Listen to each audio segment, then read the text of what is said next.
discuss it. Okay. Welcome everyone to the next collector's chat. We'll call this the snowed in chat, as most of the guys on the panel just had to finish shoveling and snow blowing. If they can get out the door. Oh wait, by the way, Mike, I sent you a message on Facebook. I don't know if you got it. No, I didn't. You still need that, Omar? Oh yeah, if it's possible. I just want to check your pricing. Like what is it called? I don't know what it is in US dollars. You know don't forget it. It's a grail, Mike. You gotta charge the higher price. Nah, I don't do those. Come on, brother. I'm amazed you're at work with all this weather, bro. I know. Especially with the deal you gave me, Lou. You the last one who talking about grail. But fucking, this guy basically gave me shit. Yeah, well, that's. I'm coming back to this house to rob him. I mean, to get more deals. Yeah, we'll start that up maybe for next week because I gotta be out. Yeah. Next week we'll probably do it because I've been real busy. At the well, I didn't go to the show Saturday. I'm a little disappointed because I was expecting to get these signatures and stuff, but I did go. You know, me and my two boys, we just stood on the couch cuddling and just chilled out, watch movies all weekend. That did not sound good. Yeah, and then Sunday we went to the show. I saw JDF and got Frank Miller's sign, but one of his bitch ass assistants, pardon my French, she smacked my fucking phone, bro. Oh, picture of him signing my book. I got his hand. Yo, I mean, I wanted to do a kick I haven't done in years. I was gonna risk, breaking my damn bones and shit just to do that jumping split kick on her fucking I wanted to kill that bitch. I was tight. And he didn't have a problem. And he was gonna take a picture with me and JDF anyway, but I had to go because my boys were hungry, and I promised them that I was only gonna be at the show for an hour and a half, and you know what I mean. So we left. Yeah, I mean, it was cool though. I had fun. That's cool. What you got this weekend though? I'm telling you, every time we go to do something with JDF, his security does some bullshit, bro. It makes you want to smack the shit out of someone. Who, JDF or Frank Miller? Well, I'm talking about that shit that happened with us, with his security. With those JD? That jerk off guy, remember? Oh, yeah. It's funny because even he said something about that on yesterday. He was like, you know what, dude? Like, because I have his contact info now. I have his direct info and stuff. Early, like, his assistant, she contacted me. I mean, we're talking. It was cool though. They're real nice, man. Saying Francis, she's beautiful, man. Saying she makes a lot of things happen, and of course JDF, Jay, he just cool. Yeah, I went by. It's his security that it takes. No, that's the thing. That's not his security. Like these are guys, like he does like some kind of work with one of the guys who knows the owner of Toy Tokyo, a dude named, I'm not gonna mention his name on the show. Yeah, he a real cool cat. But his security guys, they used to doing like, I ain't gonna say high end shows because it's not like JDF is like some washed up bum. But like Beyonce or something. Well, yeah, you know what I'm saying. But it's like you can't. Every situation is different. You're dealing with a family atmosphere. Yeah. In a family-friendly environment. You cannot walk around act like it's a high celebrity. How you say accessible area? You understand? Yeah. You're dealing with I held everything down all day Friday. I held everything down myself, and then even partially the majority of the whole show on Sunday too. And they were both getting under his skin, and his assistant was beyond herself because it was like they were like so, and she didn't like it. Well, I saw it in his face when you were like, "Yo, David, do you mind taking a picture with my friends?" And he was coming over, and then they said something, and then all of a sudden he rolled his eyes because you could tell he was aggravated. Yeah, he doesn't like that kind of shit. He was standing there. I mean, he really when the last stand. I mean, this dude, I felt so bad for him yesterday because this dude must have signed. he signed so much that I'm pretty sure he probably just thinking about a signature probably makes him want to regurgitate. It was ridiculous. His hands probably feel like they're gonna fall off, man. Yeah, oh yeah, it was, and then all the shit he got. I mean, he signed for Toy Tokyo, and see, a lot of people give my guy Lev a hard time, and it's like, like I tell everybody, maybe it's different for me, and I'm not a biased person by any means, and I call a spade, but a lot of people say, oh well, you got to remember something, you knew the guy for a long time. I said, yeah, but you know what? I've earned getting into everybody's circle. I never brought myself into nobody's circle. I never had to give away free hot toys to be cool with people. I never had to do anything. I've earned my place in everything I've done. You understand? And people like Lou, JDF, a lot of other individuals, even people like Wesley Snipes, people that have actually been in circles before, I can always get back in that circle if I'm around certain individuals, because individuals know I'm a genuine person. I'm not I've never been a starstruck person. Did you say Wesley Snipes? The person, like, I mean, yes, he did. And deal with it. I met Wesley Snipes once. I was an intern on the Cosby Show back in 1990, and Mo Better Blues was the movie that was out. So a couple of people, including Wesley Snipes, who had a role in the film, was there. So I had gone to see it with another intern the night before, because this is when the show was in Queens. And I went up to Wesley Snipes and I said, "Hey, man, I saw you last night." He goes, "Oh, really? Wait, man, I didn't see you." He's being nice. And I go on the movie screen. And he gave me such a fucked up look. I thought he was going to punch me. But it was he's a very, very, very peculiar person. He was cool. I mean, I'm not going to say he's weird. I'm not gonna say he's different, because in order to call somebody weird or different, you have to know them. And I never like doing that, because it's like you don't know. Everybody, people put on a certain facade. He was. Some people they don't, and it's like I can't say. I just say he's a very peculiar person. Like honestly, I thought he was cool. Like giving me the look. That he wasn't like pissed off. Like what I mean. Like he knew I was just some stupid kid. You know what I'm trying to say? He was cool. I was just an intern. It's just, I was like, okay, it's Wesley Snipes. I mean, well, this is before I only knew him as the actor. I didn't realize, that he was like a real martial arts guy and all that stuff until like later on. Oh, yeah. Because, everybody remember him from the stigmatization of being Nino Brown. And when he did Passenger, I think what really helped his career was Passenger 57.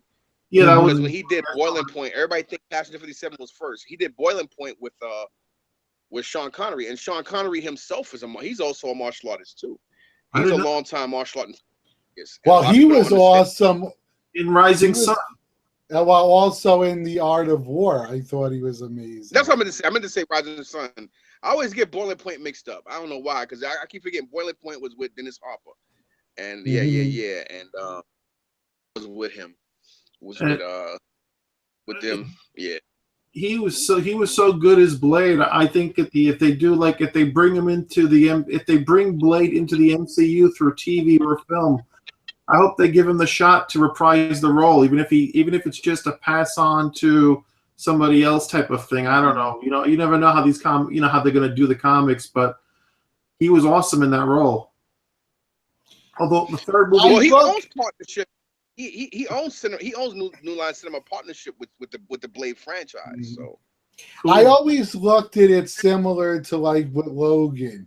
You couldn't have anyone else play, Wolverine. So they ended it, I'm not going to say nothing, on a note that would allow the passing of the torch to the new female in the that takes over the role. Anyone who reads the comics knows X-23 is the new Wolverine. So it's perfect because it was a new character. You're not trying to put another actor to play somebody that's so iconic. And Blade is the same thing. I like the TV show. I just couldn't deal with that guy as Blade because he didn't look like Wesley Snipes. The first two Blade films are great. The third one, I don't know what happened to that one. It was like it should have been. I like when they try to put I liked it because I think, and then it was more like yeah, they put Deadpool in there, the character, the actor. Oh yeah, Ryan. Yeah, Ryan Reynolds. So I liked his comedic relief. Yeah. Like the way he would go off on that female vampire. Oh yeah. Yeah, but That's some foul shit. That was how his character was. Well, that's what made that movie, and seeing how he acted, like when he said you could take the sugar-coated fuck off the tip of my dick or something. I'm like, as soon as I heard all that shit, I'm like, this dude is perfect for Deadpool. And then sure enough, he got casted as Deadpool. I was just going to say that they can't do it now because eventually somebody made a movie with the same idea, but Guillermo del Toro, if he had directed the third Blade film, his idea was that it was going to be set in the future where vampires were that, like, it was kind of like the vampires really now were overtly in control. The humans were being farmed, and Blade was now hunted. And whatever reason, New Line said no. And eventually they did make a movie like that. I forgot what the name of it was. It was with the guy from Underworld. Not Underworld. It was a different movie, but it was a similar concept that had that didn't have any superheroes in it, though. But wait a minute. I think I know what you mean. Sam Neill and what's his face? Yeah, I own the movie. Willem Dafoe. Yeah, you know what I'm talking about. That movie, I think, it's very possible for 3 or 4 people, even 10 people, to have the same idea in 10 different places in the world and to even execute it in the same way, and it has nothing to do with piracy or whatever. But so I don't know if they were inspired by Del Toro's idea or not. It could have been Blade 3 if they wanted it to. Hey, that idea still could work for a part 4. Yeah. Well, it could. It's been enough time, but I don't think Del Toro would return now. I don't know what he's working on because, he was going to do In the Mountains of Madness, but then he decided not to because he felt Prometheus was too close. And, and now he would like to do Hellboy 3, but I don't know if that's going to happen. But I know Ron Perlman's still up for it and the other people. It's just a matter of getting it together. It's hard. Oh, yeah, definitely. But Del Toro, to be used to his strengths, definitely has to be in a film with a lot of special effects and monsters and stuff like that. He's the king of dark fantasy. When I saw Pan's Labyrinth, I thought it was amazing. I would have loved to have seen if he had actually gotten to direct The Hobbit, if they could have gotten it all together. I would have liked to have seen what is hidden behind the camera, because I think that, the Hobbit movies were, but they weren't as good as the Lord of the Rings. I was going to say, you better be careful, because now you're talking about my first and second favorite films of all time. I'm not saying anything bad about it. I'm just saying that that the Lord of the Rings trilogy, if I compare the two, I think the movie series was better. But I think that Lord of the Rings is whack. They flowed perfectly, though, in my opinion. Everything from the way The Hobbit ended, where he's like, go find the ranger from the north.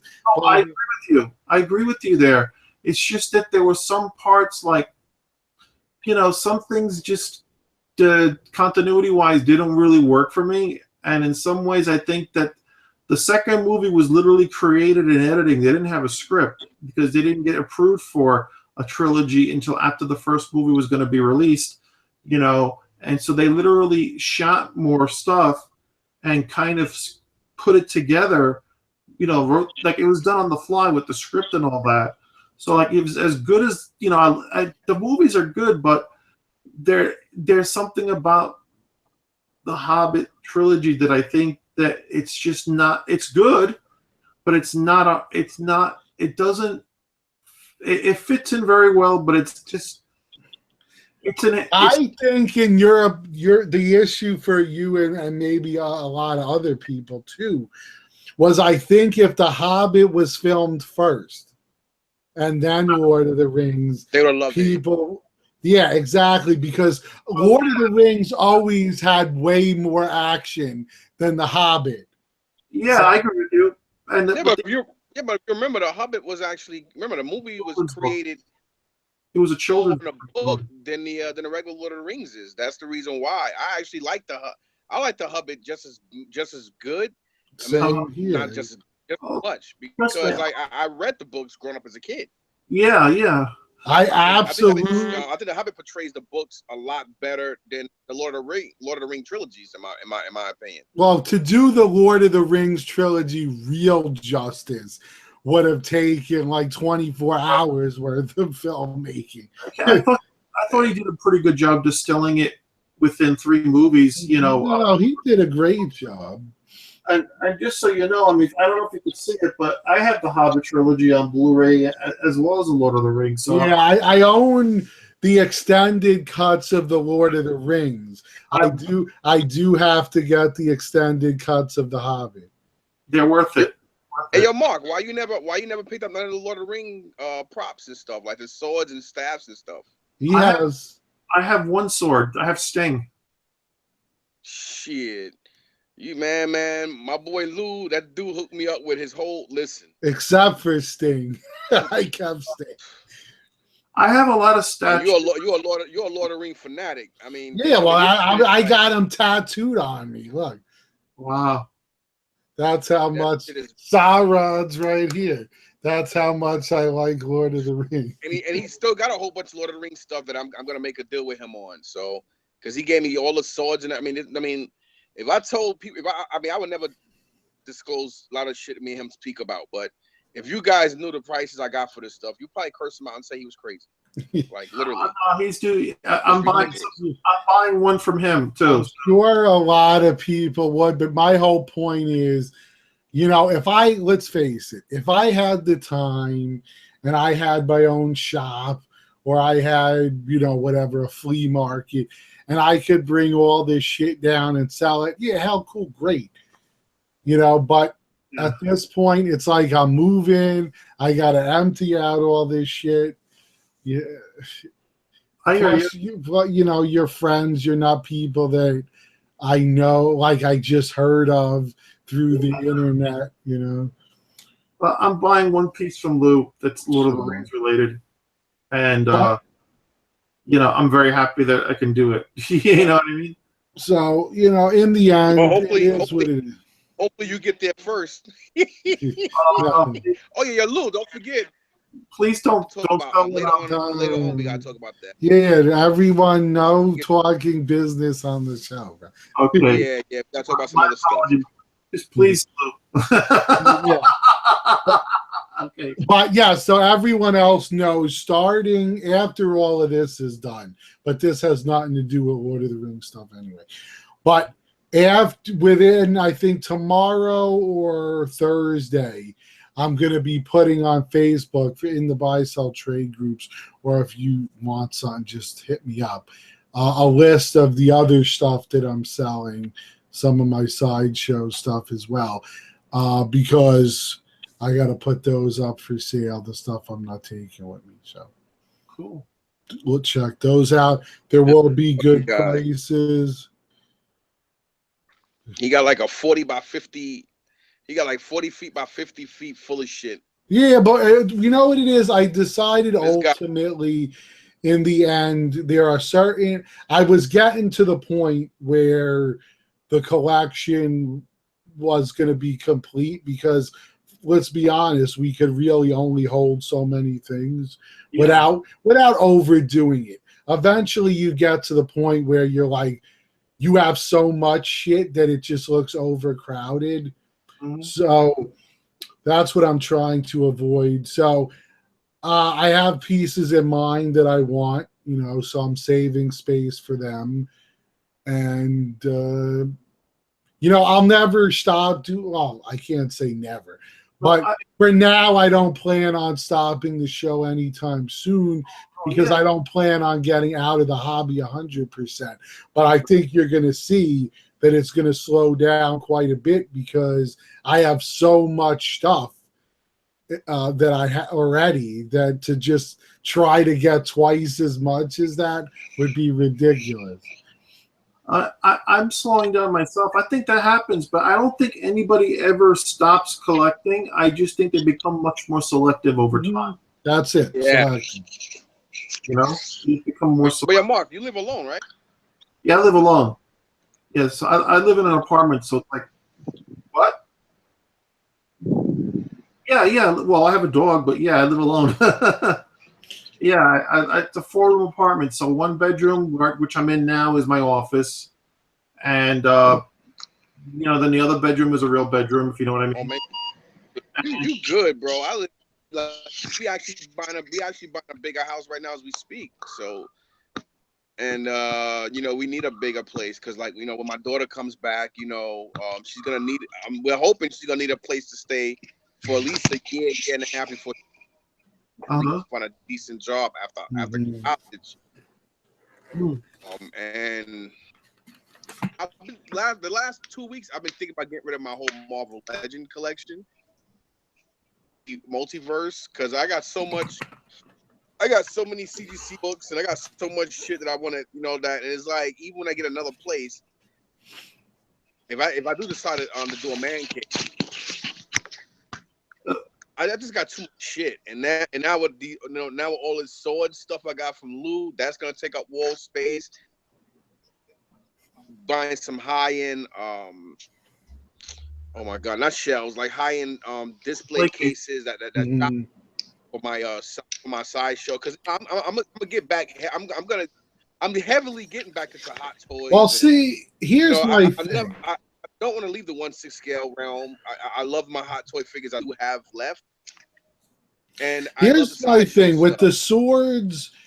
The swords are very fancy and they can work in any type of decor. Because when I had my own place and then eventually I got engaged and she moved in, the swords were able to fit in with a lot of the decor amongst the regular house. Whereas the statues that were related to like superheroes, like for instance, the Lord of the Rings statues, they work too. They fit in with the regular part of the house. But the stuff with the superheroes, that kind of went to its own room because that belongs in a man cave. I don't think they really fit with like your regular decor in a house that a woman would come in and be like, oh my God. Yeah, I know. It's a sword. Anything sword related or anything medieval sword, fantasy related, it fits in with anything. That's something you can actually have in like your regular den or living room because it fits in with the core. But again, superhero stuff. I mean, shit, my whole house is covered in that. So when people come here, they're stuck in awe. But professionally, it does look better when you have like type stuff and toys and shit is in like its own, like in an area mainly just for you or your guests when you're doing like a tour or something like that. Exactly. That's why I'm doing like Mark. My stuff's going to be in my office. It's going to be where all the statue collecting is, and that'll be where my computer is and where I do the show from and all that. I mean, I have a curio in my living room that has some of the smaller Lord of the Rings pieces that came with like DVDs and stuff like that. But that's okay because that type of case that I have, it's made out of like oak. I don't know. It's like cherry oak stained. So I don't really know what type of wood it is. But basically, it was a floor model at Gothic Countercraft. Nice. So I bought it, and they delivered it. And it looks better in a living room, which is why it's not in here. It just looks more. It's a living room piece. And then I just have another display case in there that's a tower like the Klingsbows, the big like tower. But the reason why that's not in here only is because this is an old building and the floors are not level. So if I was to put it where I was originally going to put it, it's too dangerous that it could fall over. You know what I mean? So I left that in the living room. But I live alone, so it's like at this point, if I had to move things, I'll move things. Really, if I could, I would just like to get one trophy case that I could just put all the things back in. I could do that. Turn that Florida music off, man. We don't want to hear that shit. Yeah, Faith, What's up, brother? he's enjoying that nice weather. Because I checked on my phone, or I don't know, I'm guessing it's similar to Orlando. But it was 67 there or something, and here it was snowing. Right. Hey, I have a question about Florida weather. At this time of year, when it's warm out, is it the dry heat or is it humid, if you know what I mean, like during the summer? Fate. It's regular heat. No, but is it humid heat or the dry heat? It's regular. I was going to say, from what I've seen from visiting there, depending on what time of year it is, like the summer is definitely the humid heat. Yeah. I went to Florida once when I was a kid, but I was just wondering about in the winter, like whether it's more like... No, the winter, I go now all the time at the October to December range. And I absolutely love the weather there this time of year. It's like what we would call spring when we had spring over here. Now it seems to go from winter to summer. Now it's called splinter.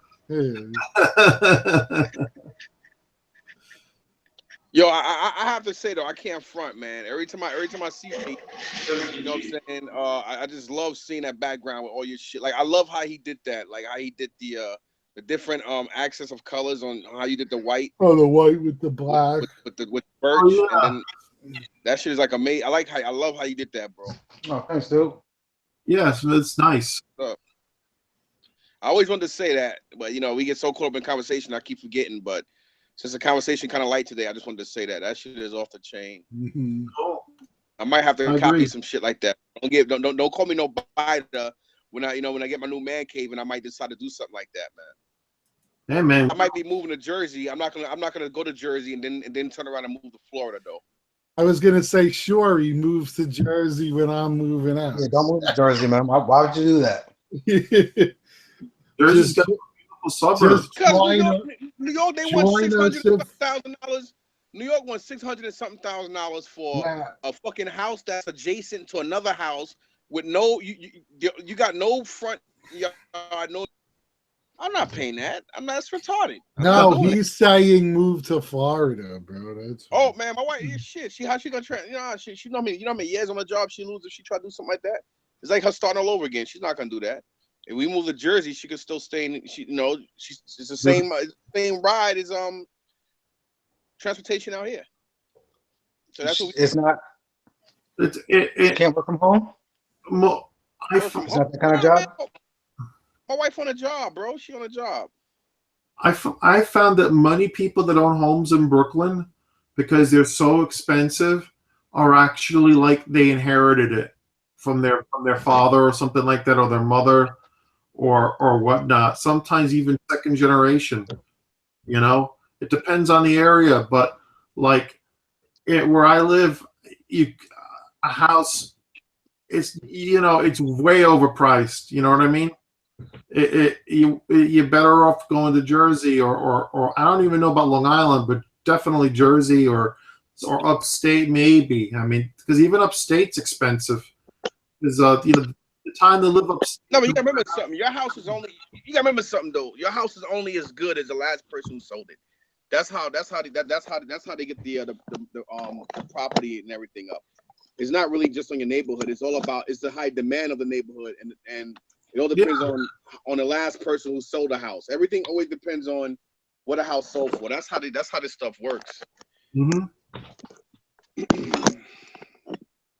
I just more than likely for me, if I ever buy any place, I think I'm probably gonna go for a condo or a co-op if I could. Oh no, I totally agree though. If you're not moving to the south and you just want to be in commute distance to New York, then yes, Jersey's definitely the way to go.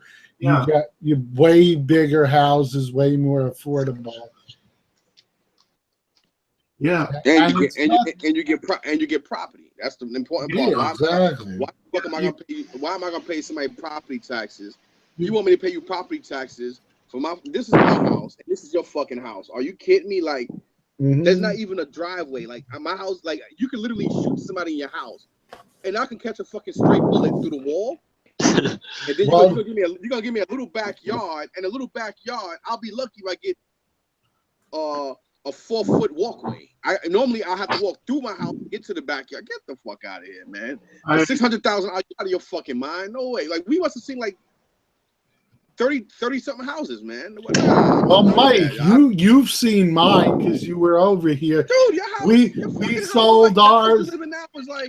We just sold it. Was like a mini mansion. This guy's moving from Lou's moving from Ludacris's house to fucking Vin Diesel's house. Jay-Z's house. Like, dude, this fucking dude house, the new house he got, I hate him right now. The house he lives in now is bananas.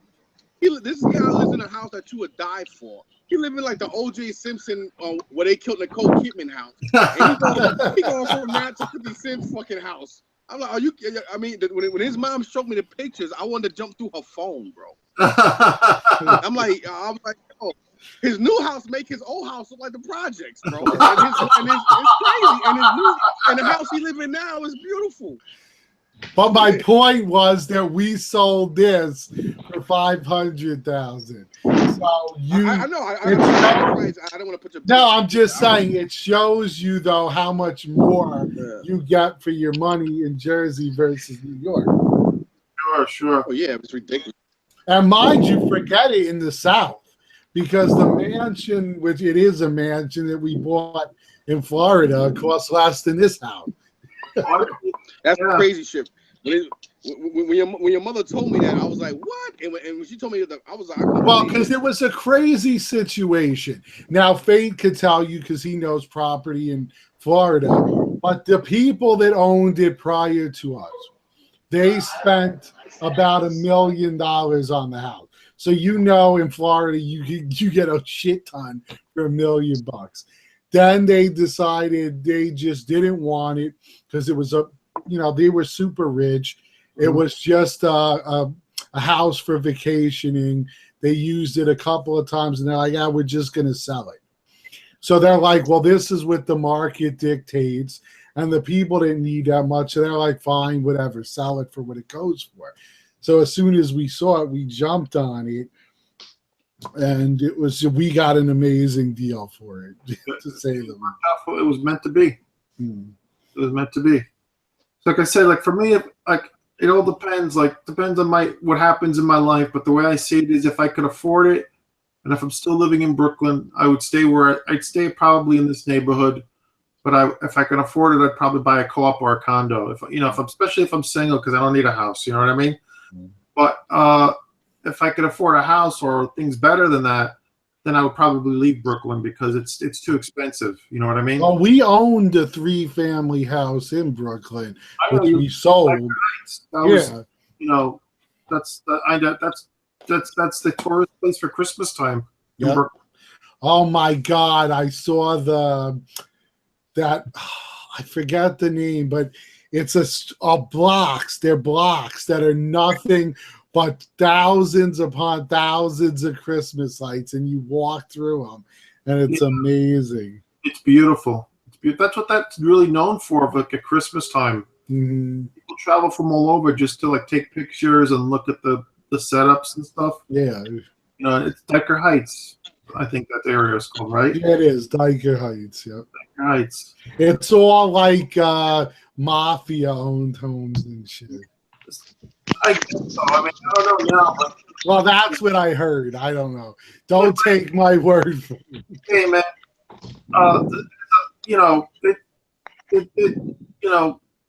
Let's put it this way: the comparable area in terms of the type of houses being grandiose in my neighborhood would be like Shore Road. Those mansions that overlook the water and stuff, and around there, looks very suburban.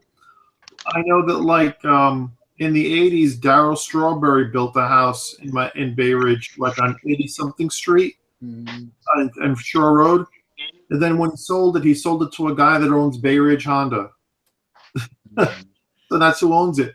But those houses are like $1 million homes because at one time, about 100 years ago, before the subways extended into Brooklyn, there was an actual beach, and Bay Ridge was kind of like Long Island, if you know what I mean. It was a place where wealthy people would go to get out of the city back in those. Yeah, well, everybody used to go to Coney Island. Very nice, Pete.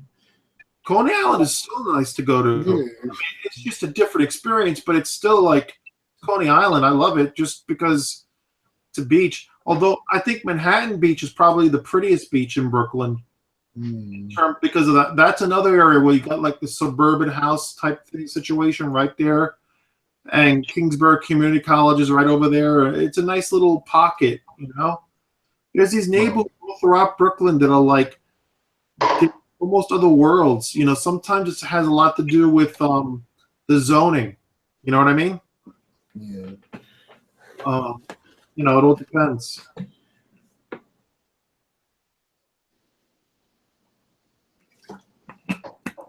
Well, I think we've given a lot of cultural stuff now for maybe some statue stuff. I don't know. So what did everyone think of what was just released? I mean, I guess the Venom from if you had to choose one, Sideshows, Prime Ones, or XMs, what do you think? Me personally, I go with the Sideshow one. I actually like the Sideshow one. I don't know. I don't ask me why. It might shock a lot of people because I'm always trash talking Sideshow. Again, I have to keep illustrating that. I love Sideshow and Hot Toys. Yeah. Company. I just don't like when the companies do dumbfounded, fucking selfish, stupid shit. And that's what pisses me off. When you have the potential to make somebody as good as Lobo, and when you can make somebody as good as Miss Marvel and that sexy, beautiful, best female goddamn PF, in my opinion, that fucking the newest Red Sonja, you have the potential to make anything. Sky's the limit. And they have to, they have to start taking they sit here and they kill themselves to do those goddamn Court of the Dead. If they could do all that other stuff like that, they wouldn't have no complaints. They won't have to worry about people like Prime One and XM because those Court of the Dead pieces are fucking. They are. If you see them in person, they're masterful. I mean, this Red Sonja is like HRA quality without the issues of HRA, and it's just. And before I get off this subject real quick, before I forget, I have to get my hands on the Pop Culture Shocks legendary, was it the bust of the White Ranger? I don't know if you guys saw that, but that shit, I saw it. Yeah. It's I gotta have that shit. They got a lot of new stuff coming out that was in their newest newsletter. Did you get a weird email? Whoa. Let's stay on topic. The Venom was the question. Let's finish it. And then we'll go. Good point. I'm in agreement with Mike. I'm leaning towards Sideshows, and the reasonings for me are simple. A, it fits better in a Basta because of its height. It's only, I believe, 24 inches due to the pose he's in. B, he doesn't have that fucked up seam line because for some reason they decided Prime One to make it in two parts, which makes no sense to me whatsoever. And XM, I never really cared for it that much with the weird guys coming from the symbiote suit. But also, I don't like the heads too much. I think the heads on Sideshows and Prime Ones are way better. Just my opinions, though. Like everyone says on here, we all have our own opinions. That's why we ask these questions. Now, I do like Prime One's pose. However, after seeing their original idea for what they were going to do with Venom, I think they chose poorly because their original design was way better. It looked like one of those old school bone pieces when he's on the Yep. gargoyle. Yeah, that shit look great. All right, Gex, since you're talking, do you want to go ahead and put your opinion in there, man? What's that? The question: XM, Prime One, or Sideshow? Yeah. For the Venom. So my order right now, I have the XM on the way. So I'm gonna put that one at the top, not just because I bought him and I have one on the way, but I really think that's the best one. And you could display that without the I guess the symbiote squid things at the bottom. You could take those off, Lou. I didn't know if you knew that. They just reminded me too much of Alien. Yeah, I'm not gonna lie to you. I really don't like the way those things look either. That will not be on display when I put them up. Like, I'm not gonna use those. But after XM, I'd probably go with Sideshow. At first, I'm not gonna lie, it was Prime One, but every time I look at it more and more, like, if you wanna, okay, so in your collection, if you have a classic Spider-Man, classic Wolverine, classic Batman, to get a Dark Origins Venom, you know what I'm saying? Like, Sideshow is just the classic Venom, and I don't know, I think I would prefer that one better, and the head sculpts on the Sideshow better to me. All right, so overall you're choosing XM? What's up? I said overall you're choosing XM to be the one to pick? Yeah. All right. What about you, Mike? The Mike not me, Sideshow. Oh, the other Mike. Where's there another Mike? There's a Mark and there's Omar. Mark. All right. Well, you know what? I remember more Sharknado than anything, man. So you know who I'm talking about. Okay. I'll be honest with you. I don't have an opinion because I'm not sure what they look like. So I couldn't give you an honest opinion. If I was going to go by name alone, I guess I would say Sideshow, but that's a blind choice. It's not a true choice. I did like I'm gonna be like Gek. The one I will bring home, because I have the Spidey, I will bring the Sideshow one home. But from what my eyes can see from a distance, the Prime One looks pretty good. Well, that's a total opposite of what he said. Well, I mean, I didn't see the scene like you've seen it. So nah, for me, like, I think you get the most for your money with Sideshow. Like $650 for that thing? Yeah, I think, you know what I'm saying? Like, the Prime One is on the verge of $1,000. XM, you're lucky. You are ridiculously lucky if you can find one right now at $1,000. Saliva coming off his tongue. I got one for like $650. Yeah, I got my XM for $1,000 shipped. But that's a deal of a lifetime right now because people just money hungry these days. Yeah. But now, other than the smoke on Venom's base, which I'm saying about that's what I was gonna say next. Yeah, but that's not enough to be like, I'm not gonna get it. So I'm choosing Sideshow. Yeah, exactly. I mean, at that perfect point at $650, you can't beat the price. Yeah, and I think that's why Sideshow, for the most part, man. Not to say that there's a lot of Sideshow fanboys. There kind of is, but I think like they have the biggest fan base because they have the most affordable prices, and they make good statues. You know, they also have great customer service. Yes, I agree. They have fantastic customer service. Absolutely, and their website works. yeah, their website works.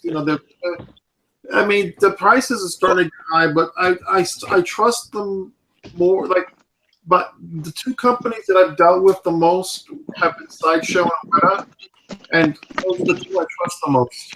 And you know what? To be honest, man, I'm not no XM fanboy because I've only owned one XM piece, and I only have Venom and Cable on the way. But if XM was a US-based company, bro, I would put XM at the top because if you convert their pieces to US dollars, they go for about what, $650 US, $650 to $700. I was actually gonna say the same exact thing. Like, for the amount of stuff you're getting, like all their statues are heavy from what I've heard, and from the one that I own, extremely heavy. The package is supreme. You get like 5 switch outs on every piece that you order from them. Like I think that if they was in the US, they would be better than Sideshow. I still think Sideshow is still better in my opinion. Even if XM was in the US, I still think Sideshow is a better like statue. Maybe not right now because like they're having their slip ups, but I feel like if their quality control was like how it was before, I still feel like Sideshow would still be king. Yeah, you're saying how it was before to a day where their edition sizes were like 1,000 and less. But bro, like think about I know a lot of people like talk about the edition sizes, but put it into perspective. Captain America, which came out in 2006, had 875 and 1,100 edition size. Okay, that's like 2,000 pieces, man. That's the same as Green Goblin right now. And with the expanding market, that's not that big of a difference, man. Like if you think about it, you know what I mean? Like the only pieces that are really like giving them bad spotlight are like Spider-Man, Phoenix, Hulk versus Wolverine, like the really, really popular ones. Yeah, like 7,500 edition size. But for the most part, like all of their other stuff, like their Venom is just like 1,000 pieces, and the exclusive, and then the non-exclusive is like maybe like it's probably gonna be like another like 1,500 or maybe 2,000, but it's still like it's only 1,000 more than the original Captain America. Do you know what I mean? Like if but look at that. Look at the styrofoam in that OG Captain America, bro. To what they're using now. Oh, well, guys, here's a perfect example about the packaging. Now, I got the XM Phoenix, absolutely beautiful. Came from Singapore to the U.S. perfectly in one piece, nothing wrong, nothing broken.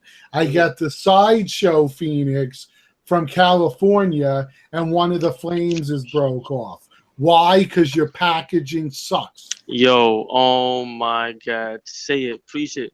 One more time, Lou. One more time. Packaging sucks.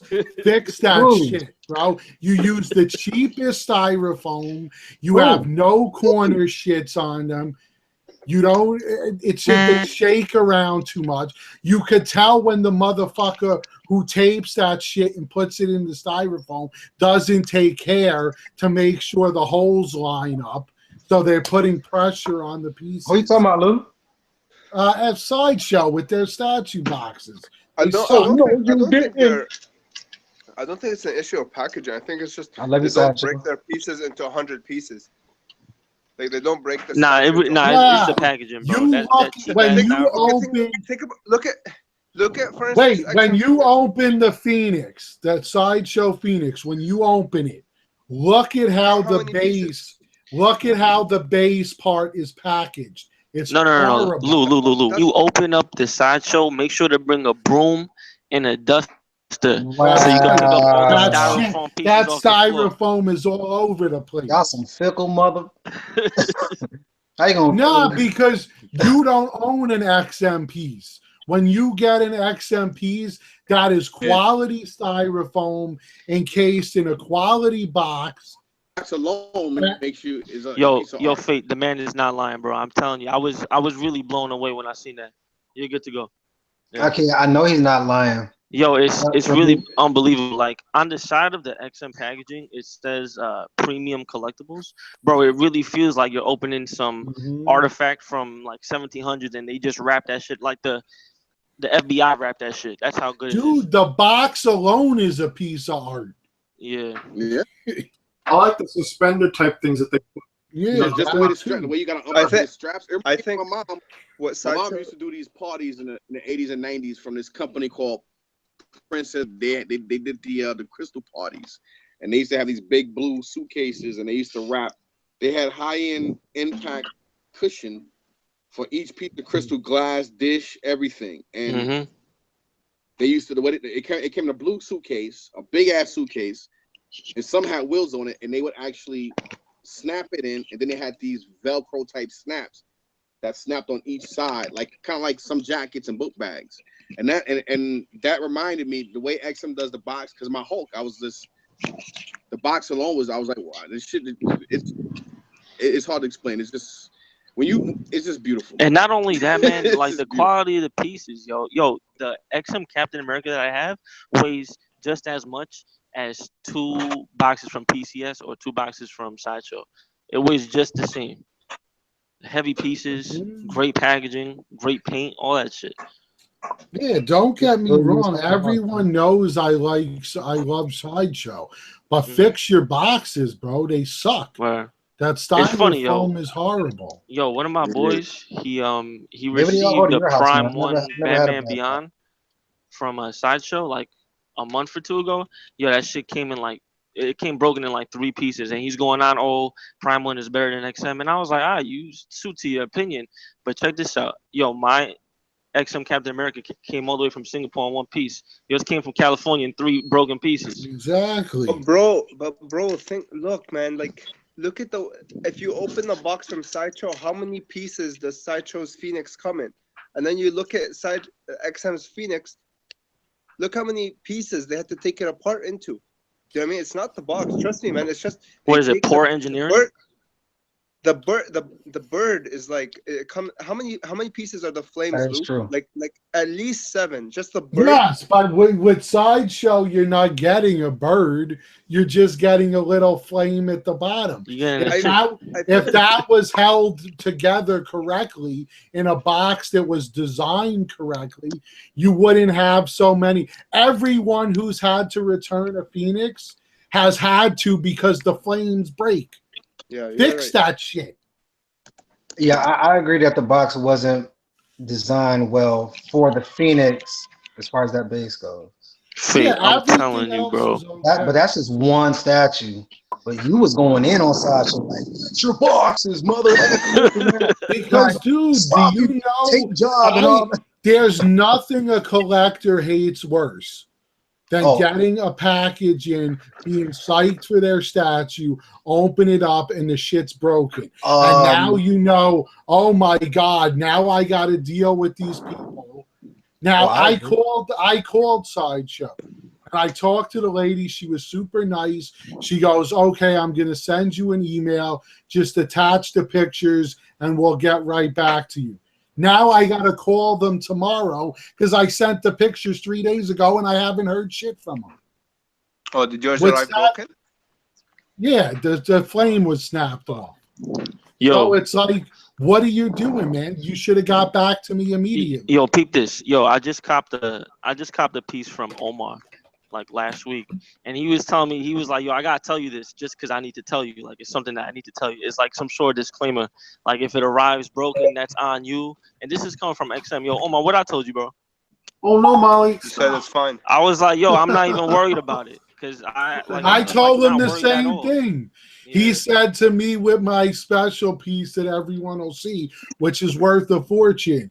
What do you want me to insure it at? I'm like, do it at regular, whatever's not going to cost me money. Why? Because I know XM is going to arrive in 1 piece. That's honestly why I deal with XM and I don't distribute Sideshow, is because is exactly that reason. Like, I don't worry about like anything breaking. I've sold over like maybe 120 XM pieces, and maybe like 3 arrived broken, and the damage was like a small pipe off of the XM Wolverine broke, and it was like an easy fix. Everything like that, like 3 out of 120 is really good percentage in my opinion. Well, no, that is. And I don't know, man. It really blows my mind, like the amount, like how big Sideshow is, bro. They make millions off of 1 statue. That's millions. Right. Like, how you don't up your packaging, like that just easy. It just shows you that they don't really give a shit about how this shit comes. They greedy. They don't. Nah, they don't. They greedy. They're greedy ass American company. Yeah. Who don't give a shit. They gotta say it like that, man. Because that's the truth. American on there, man. Nah, that's the truth. Because it's true, brother. They are a whole bunch of greedy ass, skull-loving, psycho ass. Yo, Fate, look at that Batman premium format that you got in the back, bro. Give a shit. Yo, you know how much money Sideshow made off that Batman PF, bro? You know how much money? I know how much money I gave him. And then think about how much that times the 7,500 other people that bought that same piece. Bro, they're making bread for them to give you some shitty ass And you styrofoam know that what? crumbles like a cookie. It didn't come in XM box either, and it's just fine. Yes, but the point is, I don't know about everyone else, but when I order a piece and when it comes from them, I worry when I open it if it's in one piece. When I get an XM piece, I don't worry if it's in one piece. That's actually kind of true for me. Well, when I open the box, I'm not right away like impressed. That kills the piece for me. That's what happened to me with Resinworks Wolverine. And then it was like in so many pieces. It took me like 25 minutes to set it up because there's no instructions. I was like, dude, fuck this. I packed it up. I just put it back in the box. But it's a really, really nice piece. It's just I never got to enjoy it because right when I opened it, I had issues. You know what I mean? Like the pieces weren't fitting in. I was like, fuck, man. No, did that happen to your Phoenix? Did you get your Phoenix? Yeah, my Phoenix came broken. Oh, no wonder you're okay. Okay. But it's not the only one. I've got, now granted, I've been one of the luckier people. I've only gotten maybe 4 or 5 broken ones. That's 4 or 5 too many, Lou. In the hundreds, I was just about to say the same. In the hundreds that I ordered. But the point is, in the end, every single one that came broken was due to poor packaging design. They should know that because I mean I see people like do their unboxes and you see like the flames. Like one guy was freaking out on how to even take it out. One guy took it out very easy. I'm like, okay. Then the other guy was like, oh, hang on, let me see. I don't know. Exactly. You're scared because the way it's made, it sticks. The bottom sticks in. So you gotta grab it by these fragile flames and try to shimmy it out of the box. You shouldn't have to do that. But the biggest problem is the back flame, the one that broke off most people's statues, including mine. When you look at the box, they don't cut out like scoop a piece of the styrofoam out, so there's space for it to move. There's pressure on it the way it's holding in the box. The pressure is what makes it snap. It's amazing how many Phoenixes came broken already. Now I ain't gonna lie, if I did order her, which I still plan on it, I would worry. And here's the thing they gotta understand. I already got XM's Phoenix. If they fuck around enough with me, I'll just cancel the bill. Because I don't need technically 2 Phoenixes. Oh man. Yo, this cat's gonna get a lot of dislikes. Oh, I love the piece. She is my favorite. Jean Grey and Laura Incarnations are my favorite. Is my favorite. That's why he's money on it because you like. Fuck them sideshow ass kisses, man. People gonna like you, they gonna like you. They ain't gonna like you, fuck them. Who gives a fuck? Nah, it's true though, man. Yo, they really make millions every year, bro. For you to continue on sending that same booty ass packaging, that blows my mind. It really does. Yeah, dude, they make $1 million for each fucking statue that comes out. Are you kidding? Yeah. And one statue they make it. The other thing that you brought up, brother, that's so true is the same thing with all the Praise Prime ones getting. They use the same cheap ass styrofoam. Word, yo, and then the guy that I was just talking about, he was like, yeah, Prime 1 Batman Beyond was wrapped in like some silk, and I was like, all right, but it still came broken in 3 pieces. That really don't matter. Yeah, I agree. I like the silk, but that's just one touch. Yeah. And save the money on the silk and give me a fucking good box. Facts. Oh, man. I mean, these are pieces that we wait years for and are excited for. And then you get them in and it's like, motherfucker, it's broken. Then the best part, you send in for a replacement part and that shit arrived broken. Why? Because they put it in this little box with a baggie with little tiny styrofoam dots, and that's supposed to protect your shit from breaking. Wow. Yeah, that's one thing that I wish Sideshow would step their game up, man. And then another thing, I hit up the people, and I'm telling them I got to call them again tomorrow. And I'm like, my Phoenix is perfect except for the base. ship me out a new base. Oh, we will probably have to redo the whole statue. Now you're going to risk the rest of the shit breaking instead of just sending me a new base. So what sense does that make? Am I lagging out? No, you're right. All right. Well, there you go. You got loose rant. So that's why I'm at the point, honestly, where I'm ready to say fuck the exclusives and just buy them at the comic shop, because at least I opened the box. I know the comic shop guy checked it, so it's in one piece, and then he shows it to me. It's in one piece. I put it in my car and I drive it home. Right. Well, don't do that because the exclusive was not the base. No, I know the head sculpt, but the point that I'm making is like with certain ones, the Black Canary, I don't give a rat's ass about the exclusive, so I'm probably gonna buy that at a local comic shop. It's just not worth the aggravation anymore. Now, granted, you lose out on the points, which that sucks, but it's less aggravation, bro. I shouldn't get heartburn when I'm opening a new statue. And then it's like you're shaking the box. Do I hear anything rattling? No. Come on. Like the flash I got. So I know exactly what you're talking about. I mean, even though I got a piece of crap box, but still, I understand what you're saying. My box was just crushed.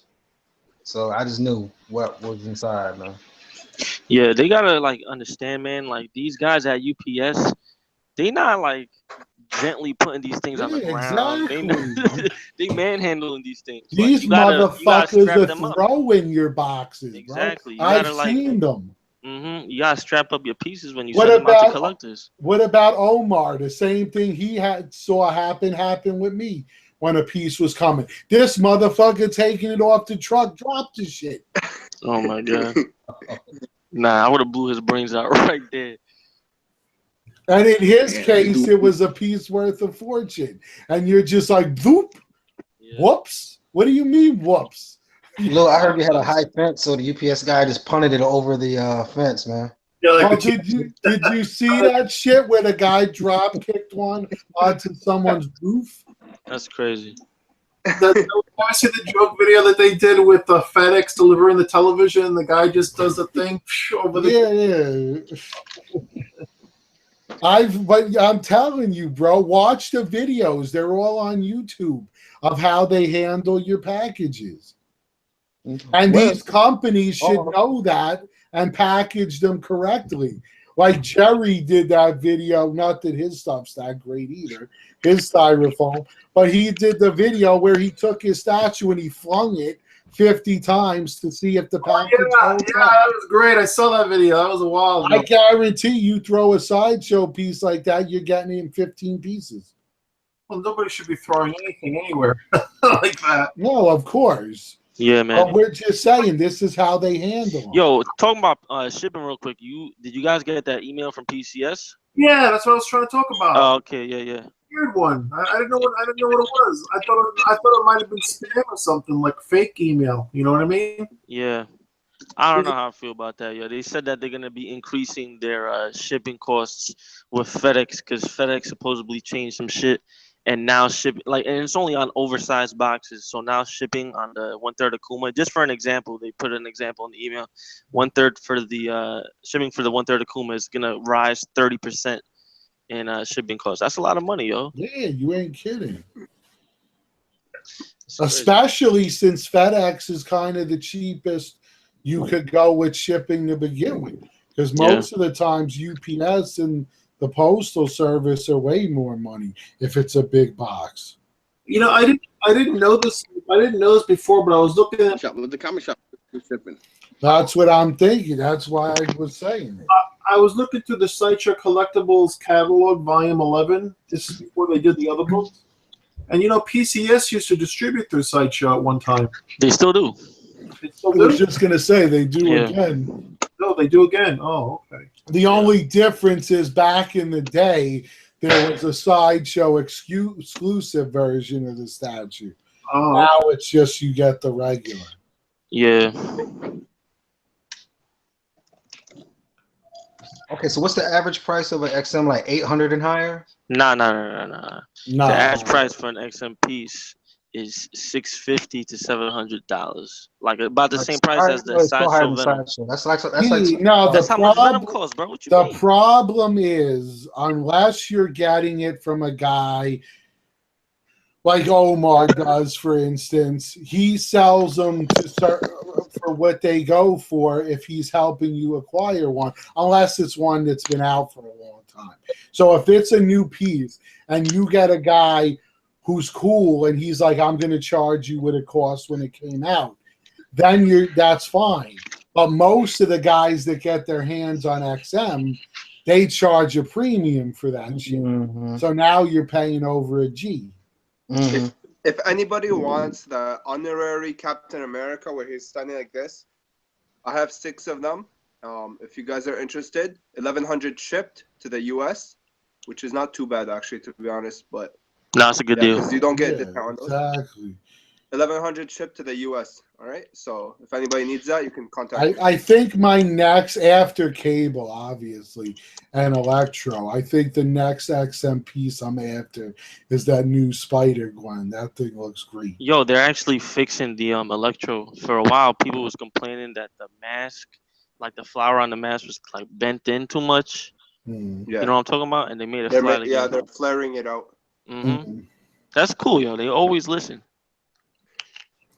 Well, I also like the fact that I believe, unless I'm mixing them up with someone else, but I think they give you the newer look to Electro as well. Mm-hmm.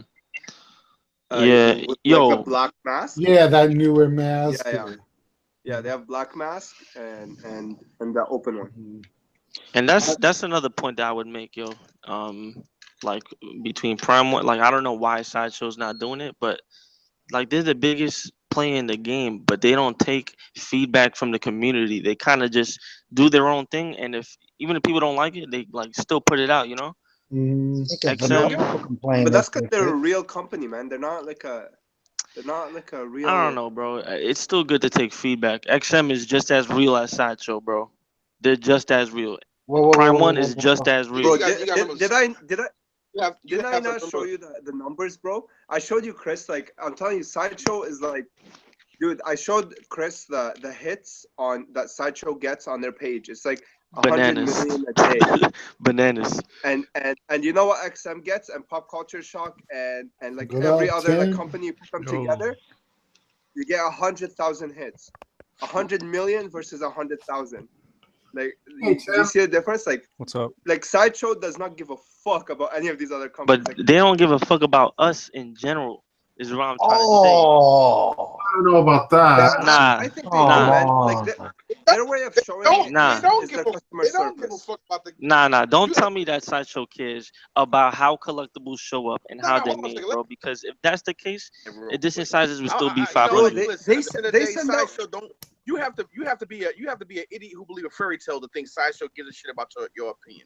Sideshow does not give a fuck about nobody's opinion. And if people out here think they do, they're idiots. Why? Okay, do you think it's because they don't? Is it because you think they don't add like switch outs or they don't add big bases or whatever?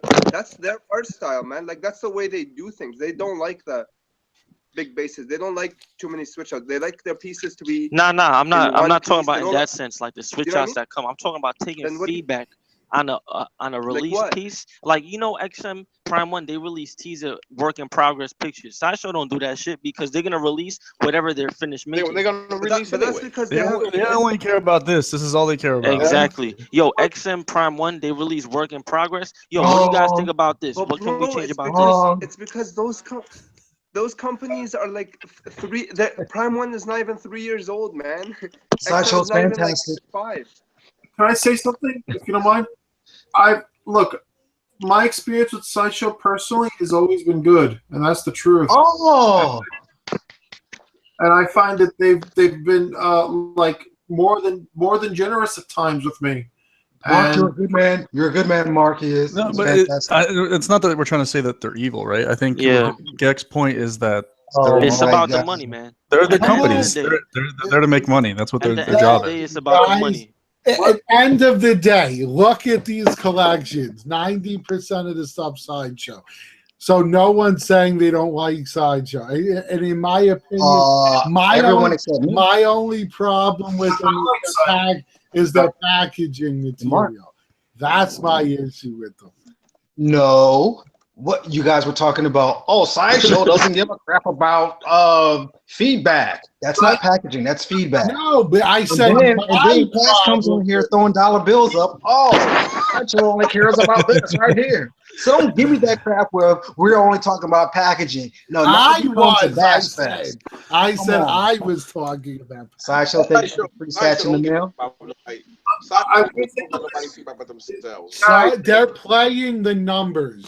They know that even if they use subpar packaging, if they sell 5,000 edition size and a 500 or so arrive broke, they'll just replace them. That's their thought. But the point that they're saying is, and look, you got to understand they're right. It's a big company. They're probably not going to change shit. But if you go to a statue such as the Christopher Reeve Superman, and you're telling the company this is a piece of fucking shit that we will not purchase, and you still make it because of your pride without changing it, don't wonder why, oh my God, nobody bought it. Well, wait, that's on the show. I just want to say two different examples. Like number one, over the summer when they last year when they did their Comic-Con coverage, I had wrote them, and I also told one of the people over the phone that I really appreciated the fact that they actually did a video and showed the different stuff in detail, because usually when somebody goes to San Diego Comic-Con, you got to ask somebody or hope that somebody will film whatever it is out there, and because not everybody films the same stuff, or some people, like, don't do it at all. Mm-hmm. So I said to them, thank you, I really appreciate it. And they were really, not only and I wasn't doing this for any special favors, and I'm not a big spender either, you know what I mean? I buy maybe 2 pieces a year or something, 3 if I'm really lucky. And I just want to say that they sent me like a little care thank you package. You know what I mean? And that's a nice thing. And so I think they do care. And then as for the other thing, I had a piece that I bought for them that there was nothing wrong with it, but I just felt that the likeness of the character did not. I felt that they chose the wrong likeness. I bought the engineers.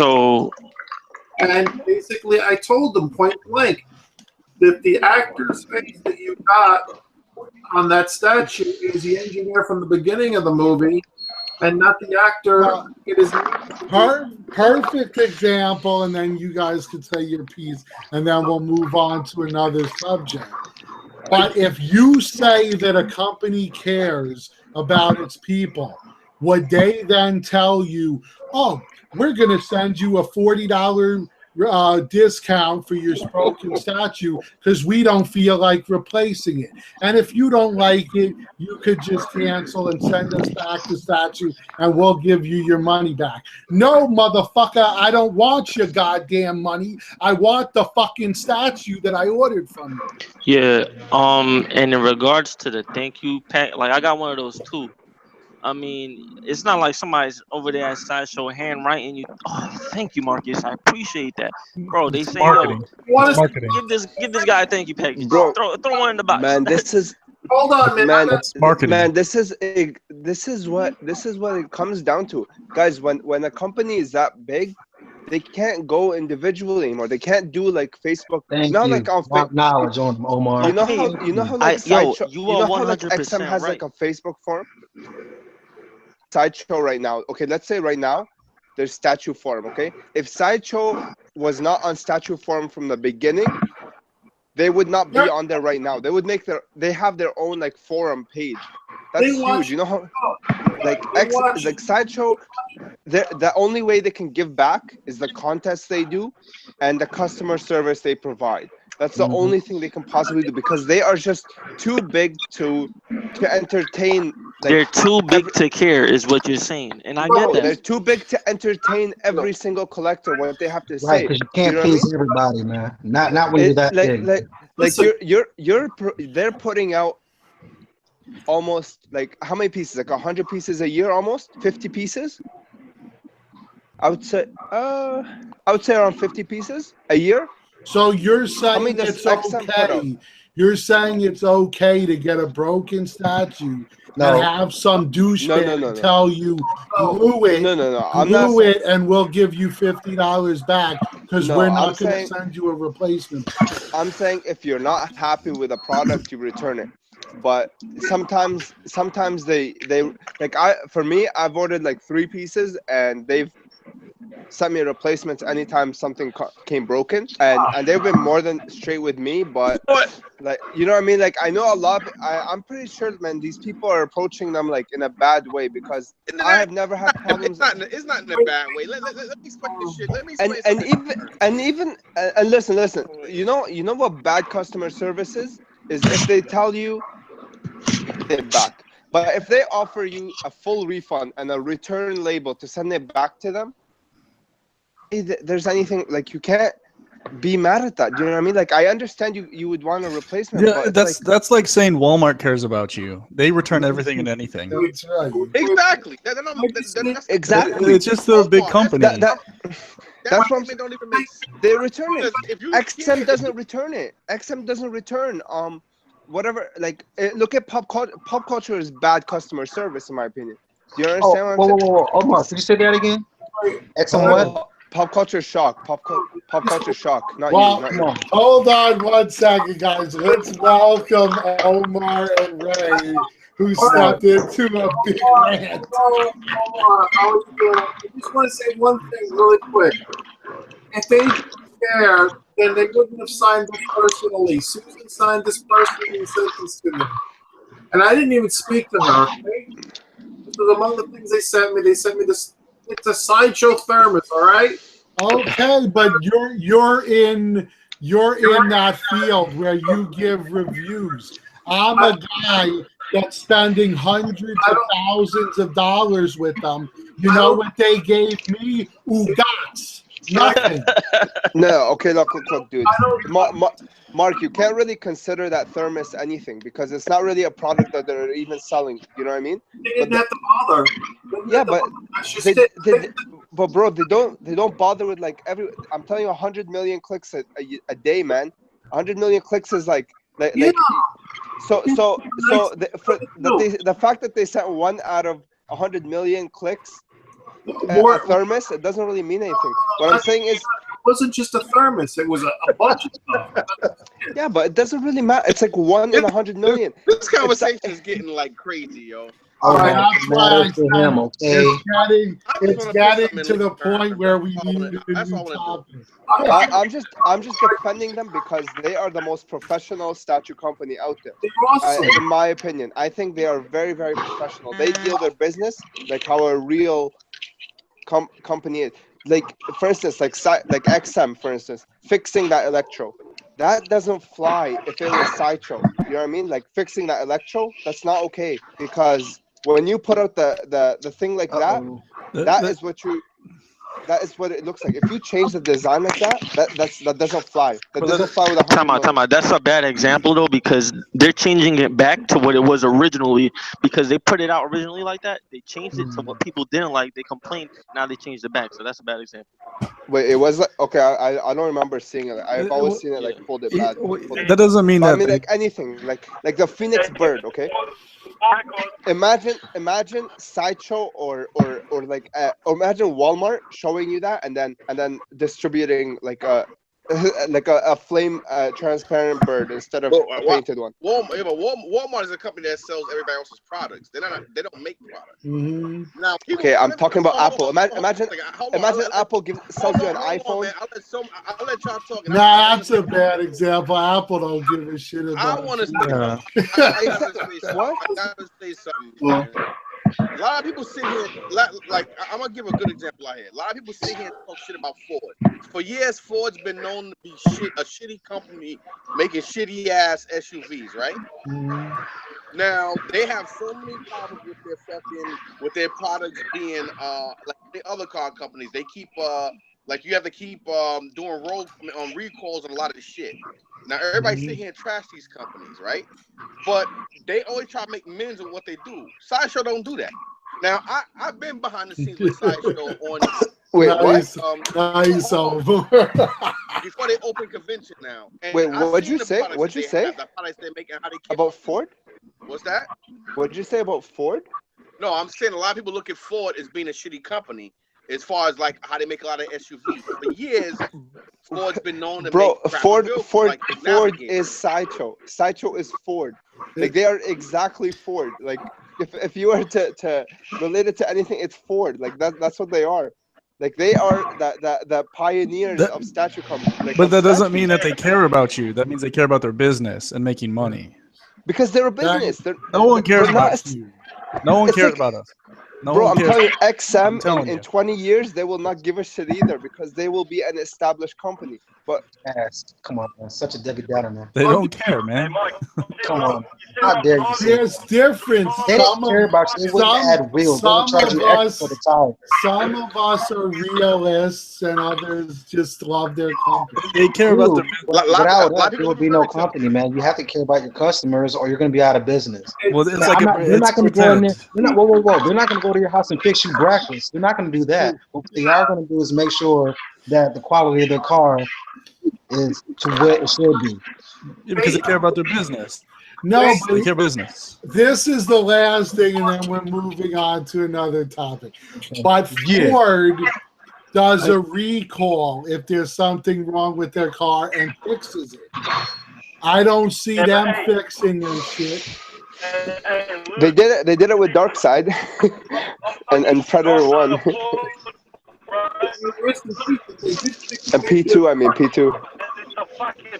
When they had the problem with the door, they did fix his statue. I can't hear him. It's like cutting in and out. Oh, I'm sorry, guys. Yo, don't get me wrong, man. Yo, Sideshow I really think that Sideshow is a great company, 100%. They're the biggest by far. They're great. Customer service is great. But I just feel like they be cutting corners way too much, and especially with the packaging. And I get that you can't please everybody, but man, like, meet us halfway, son. For real, yo. Lou, I just want to say one thing. Sideshow doesn't send me anything to review. Whatever. You know what I mean? That's in the Red Titan because they have a real audience and stuff. Well, I'm glad that you got something from them. I think that's nice. But I think that they neglect the guys that spend big bucks with them. I don't know about that either. BMR. Those are big, yeah, but we're talking about channels that are getting views. We're not saying a guy who's spending hundreds of thousands of dollars on your products. There's a difference there. Those are the guys you should be sending a hand autograph thing saying thank you for supporting us for the last 20 years. I understand like where you guys are coming from because you do want to be appreciated as customers. I understand. The thing for Sideshow, they follow a tactic where it's like what isn't broken, you don't fix what's not broken. You know what I mean? And for them, that don't even make sense, man. In the end, their tactic is not broken. That metaphor don't even make sense. In the end, all I ask for is better packaging. Better be good enough to fix my shit. So Lou, you know what though? You get home, give them a call. Tell them what you said over here today. Just talk to them. Yo, you know what they're gonna do with that, Mark? They're gonna take Lou's word, wipe their ass with it, and then continue on their day. That's what they're gonna do. They're not gonna do that. Do you know on my old channel, I called fucking Sideshow 3 times and fucking had the video footage up on my YouTube channel. 3 times in the past on my old channel. So don't sit here and talk about what Sideshow gonna do because they gave you a cup. No. Yo, can I? I sat here and dealt with Sideshow. But the point I'm trying to say is, this Hold on, man. No, hold on. I'm talking now. Let me talk, man. Yo, like this thing gonna do with Marksburg. They had a fucking company. They sat back and they did it. They shitted on the little men. People who own comic shops is what put Sideshow on the map. Not us. People who own comic shops push their products out there. Now they sit here and they're fucking defecating on the goddamn shop owners and saying fuck these shop owners. We don't need these people. These people made us who we are, and they advertise for us to people like us. And they sitting here shitting on them and saying fuck it. Let's take their business away. Let's allocate them and fuck them over directly from the people. So they slapping these people in the faces. So why the fuck on God's green earth anybody up here would sit here and still live in, listen, just because you guys collect comic books don't mean you have to live in fantasy world. You know me, I'm a realist. I'm not delusional or stuck in the delusion of grandeur. You know what I'm saying? I'm too smart for that. And the way I look at it, they sit here and they shit on those companies who made them who they are. Who the hell are you for them not to shit on you? Everybody sit here bitch and moan about something that goes on with their statues, but then one minute you talking shit about them and you're mad about one thing, next minute everybody's sitting here praising them, and then they wonder why these fucking companies keep doing what they do. Y'all need to stop this dumb shit on sitting back and kissing their ass when they do people wrong. Just because they do something one time with you don't mean they fuck over a lot of people. Man, I'm not kissing their ass. I'm really not. I'm telling you, they better not fuck me over on my Thor statue. They are just a different type of company, man. You can't compare them to XM, man. It's just you guys. I think it's because you guys just saw XM and Prime One producing, but if you really look at the big picture, Prime One, 3 years old. XM had better packaging. That's all. XM, 4 years old. The big picture. And listen. Let me tell you something. Let me tell you something. No, man. This show has gone so sideways. Look, Fade had enough. He left. Look. Oh man! This show has gotten so negative over this last. Come on. Nobody. If Sideshow fucked people over, they would be in the ground right now. Okay, I'm telling you, if Sideshow fucked people over, I know one thing. That customer service is a little shitty because I know when my dad ordered that Ant-Man for me, it took like 3 weeks for him to get through to them to update his credit card information. And it's like when you call, okay, you want to speak to somebody, push number 2. You push number 2. Okay, you want to speak to this person, push number 3. Push number 3, and then we're out for training. How much fucking training are you goddamn doing for 3 fucking weeks? Yeah, even a couple of our viewers in the chat room, like one of the guys was saying, whenever he calls them, they put him on hold. They don't get back to him.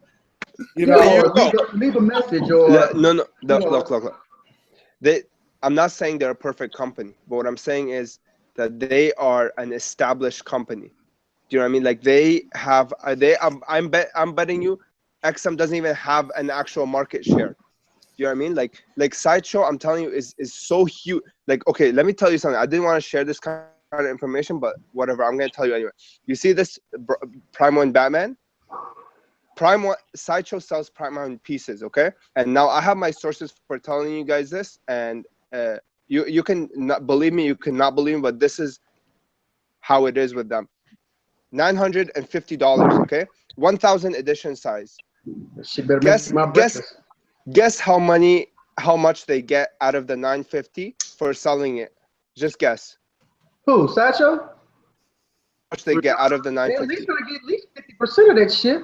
if not more. They get exactly. They get 50%. Now imagine out of the 1,000 pieces, how many pieces they get? 50%, dude. That's pretty damn decent though. 50% for something you ain't even take a lick. That's what I'm saying. That's what I'm saying. That's how huge. I'm telling you, this is how huge. Just listen, Mike. Just let me finish. How many of the 1,000 pieces do you think they get? Like in order to allocate, like guess how many they get? I don't know. I really don't care. What, Omar? What are you trying to say? Wait, guys, seriously. Just listen. This is it. After Omar talks, we are moving on because even the guys in the chat room are like, this topic's ridiculous. All right. But already, it's gone on for too long. Okay, out of the 1,000 pieces, how many do you think they get? They get every single one, okay?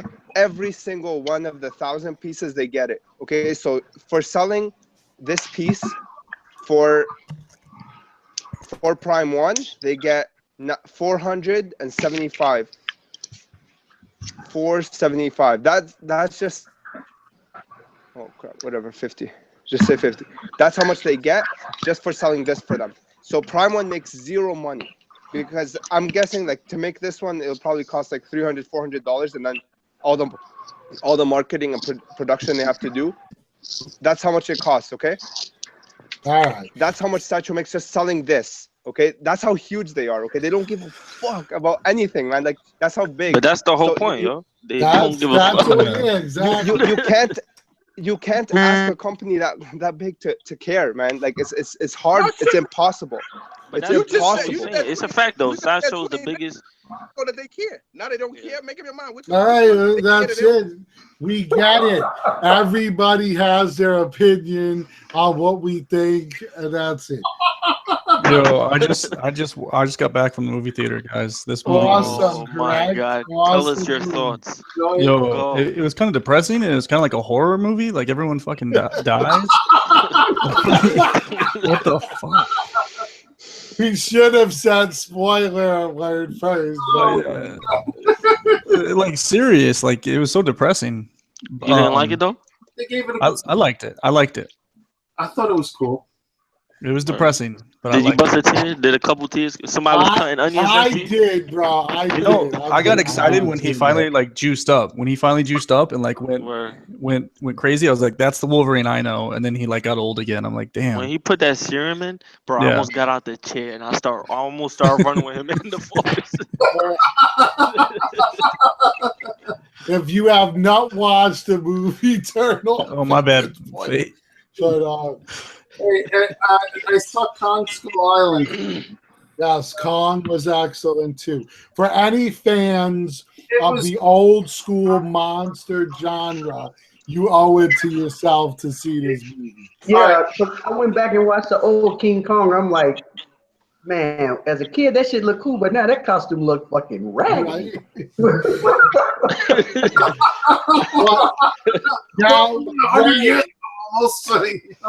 Ray, did you say after the credits? No, I haven't watched it. I haven't watched it. I mean, I know what happens after the credits. Oh, all right. Well, for anyone who sees it, make sure you stay for after the credits. Yo, Ray, it's funny that you say that, bro, because I ruined my childhood a few months ago when I went to go see what was the newest Star Wars movie? Not Rogue One, the one before, The Force Awakens. Yeah, the weekend before I went to go see that, I spent like the whole week rewatching the old Star Wars movies, and I regret every single moment of that shit. Cause yo, looking at the new one compared to the old ones, I was like, yo, this shit was whack. Well, a perfect example for anybody old enough out there that watched the Ray Harryhausen films. Those were awesome in their time. If you look it up today and you laugh at what the special effects look like. Captain America movie that came out, the TV show.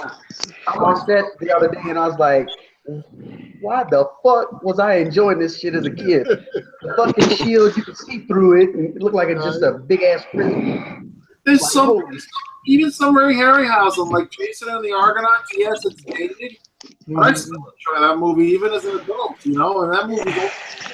The funny part is, I still enjoy them. Like I'll watch that or the old Clash of the Titans. Clash of the Titans. I prefer the old one over the new one. I saw that in the theater when I was a kid. I enjoyed that. I liked that movie. You know. That's right. Stop motion. Hey, I mean, Phil Tippett in the movies, they use stop motion for a lot of stuff, like the tauntauns and things like that. Yep. I was just gonna say, I thought that King Kong is a good popcorn movie. I still like the Peter Jackson adaptation better.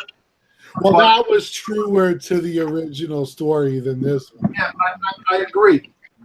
This one, though, if you don't, as far as for what it's meant to do, it does it well. But you know, you go in there to enjoy it. You know what I mean? It's okay. Yeah, I got one thing to say, yo. One thing. Everybody don't expect heavy characterization. You know what I mean? It's just a fun movie. Yo, Mark, I got one thing to say to that. Sideshow ain't shit. Oh, You're just jealous of my cup. Nah, I'm just messing around. I know. I was waiting for someone to say something like that. But anyway, so that was good. A lot of the new movies lately, John Wick, I enjoyed a lot. I still gotta see that one. John Wick 2 was good. I'm looking forward to. I'm so into. Speaking of right now, he's on here. I'm so into the new Flash storyline that I don't want it to end. I know. Iron Fist starts this Friday, I think, on Netflix. Do you think that Flash? Oh yeah, Iron Fist. They got like terrible reviews for Iron Fist. I'm really disappointed. Print? No, yeah, I was asking, do you think that Flash is going to come out like that print? Like the pose, yeah. Yeah. No, it's not. It's going to come out him holding his glove. I'm telling you, watch.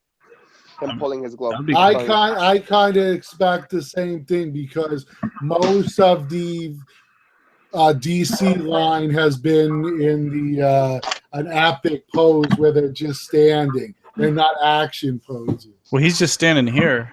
You know what I mean? He's gonna be pulling his glove. I'm telling you. he's gonna be standing like this, and then pulling his glove.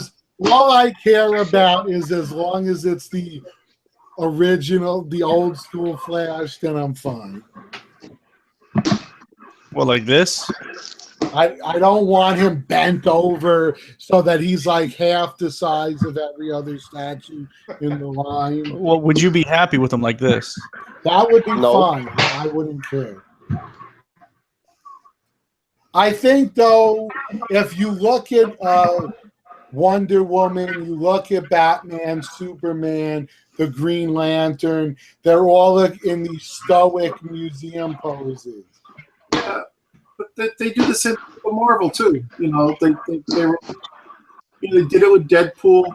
Yeah, but every single DC piece is in a museum pose. I can't see them doing it as an action pose. They all just did the.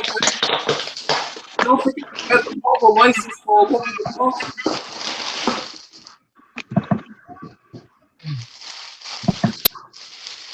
I actually just picked this up, which I thought was cool. I'll show it to you in a second. Yo, you guys, I gotta head out.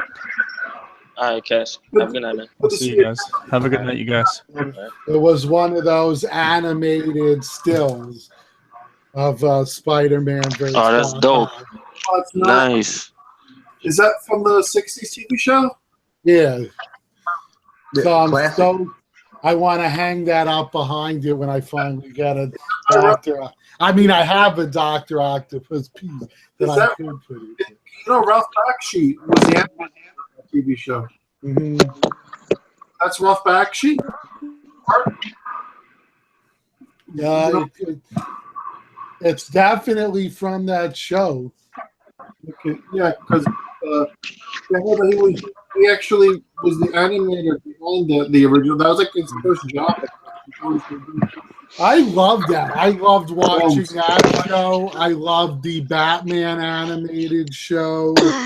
Of course, I loved growing up with the X-Men show. Yeah, X-Men on Fox in the 90s. Mm-hmm.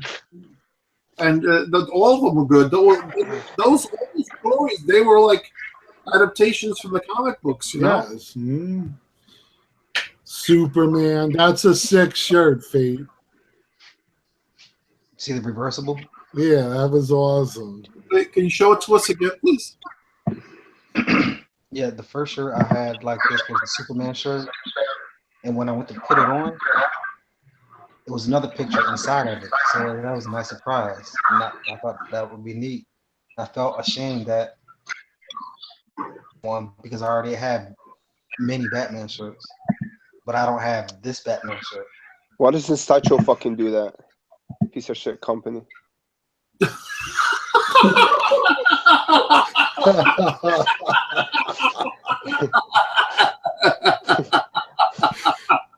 That's right. Have your shirts switch inside out.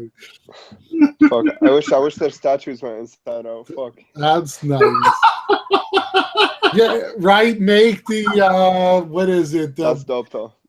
The cloth costume reversible, so you could have Flash or Reverse Flash. Yeah, see, you can undress them.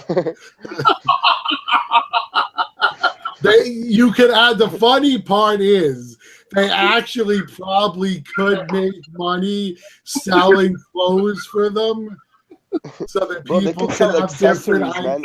Yeah. That's it. I'm really surprised they didn't go into that. You know, like if I was like a business person inside the thing, I would try to like branch out and do like custom pieces, like a especially custom when you see how much money people are getting for these custom add-on parts they make. Yeah, bro. Like Francois sells his stuff for like $250 for just a head. That's like half a PF. You could sell that shit. You can sell that shit for like $75. You don't think I would have bought those dumbbells from She-Hulk if Sideshow sold them? Hell yeah, I'd buy that add-on. I think it's probably because it's already hard enough to get the licensing approval that they don't want to go into it. They don't want to deal with it. Or they're just lazy. All right, yo. Good night. Good night, bro. Thanks.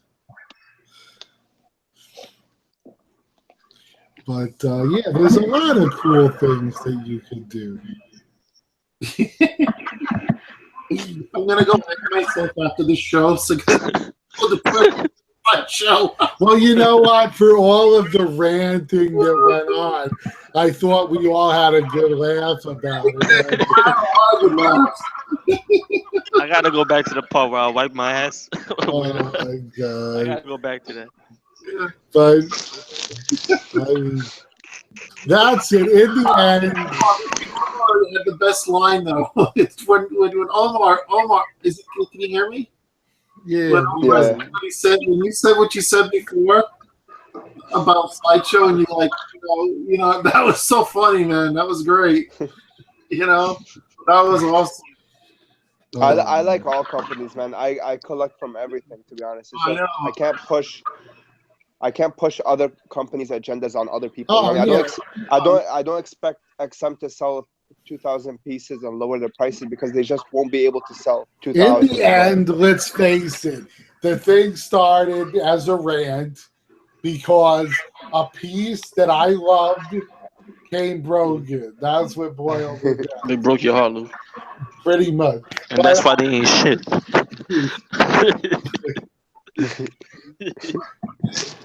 I felt like going on the show, and that's. But you know, it is what it is. Yeah. But you know, I'm a guy. I don't know about everyone else, but for me, if I like your design and I like the paint app and all of that stuff, I will buy your statue. I don't care if it's a custom or what company. I'm the same. I'm the same. Like I buy a lot of XMs, but I will not pass on that Hulk versus Wolverine because that piece is badass. Same with the Spider-Man PF. Same with the Captain Marvel, Green Goblin. Those pieces are. Oh hell yeah! I absolutely love the Spider-Man PF. I like the Justice League set that they're going to be releasing. The 5 of them. Yeah, I'm buying that Hulk for sure. The Hulk that's coming with the new what are you talking about? Avengers or Justice League? Oh no, I'm talking about the Avengers line. Yo, Mark, what are you talking about? What Justice League said, bro? I'm sorry, I meant to say Avengers. That's what I thought. Avengers. That's why I brought up the Hulk. Thanks. Sorry about that. I love the pose on that Hulk. Yeah. It's like that Bowen one. Mm-hmm. I like the whole series, and they're reasonably priced, honestly, you know? Yeah, reasonably priced. They're well designed. I think they would have sold better if they were quarter versus 1/5. But either way, I think they work well, especially for a collector just starting out, because you can't beat those prices. Well, it's not even that, but you know how like with the DC things where they're real tall, so then let's say you have the best and you have to lower the shelf. Well, then if you wanted to, like, you could have like one shelf with the Trinity, and then you could have on the lower space that you want a little bit of, you could put the 1/5 scales in there, and you know it won't. You won't. You know what I mean? Like you'll be utilizing the space, and you won't be filling the space that you lost because of the scale. That's it. Yeah, I definitely gotta find somebody with a small base to eventually put next to Aquaman, because his base is really wide. Yo, you seen the base from XM's Namor or Namor? Oh, that thing is redonkulous. Yo, that's crazy. Yeah, that is humongous. Hell yeah. That's why they only made 300 pieces. Yeah, the base in itself is a statue. Where? You said 300 pieces only, Omar? Yeah, 388 or something.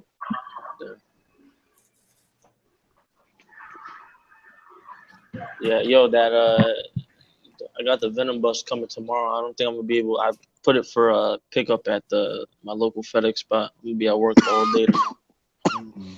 It's coming tomorrow? Yeah. I thought it was Thursday. No. For me, it's probably Thursday because I have has to release customs. Oh, okay.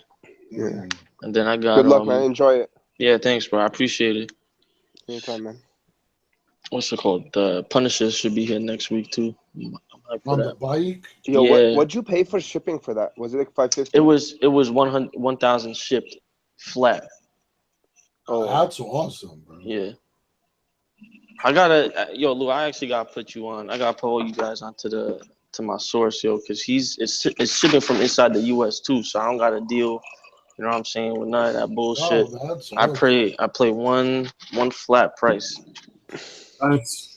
That's weird though, because that's like under retail. Yeah.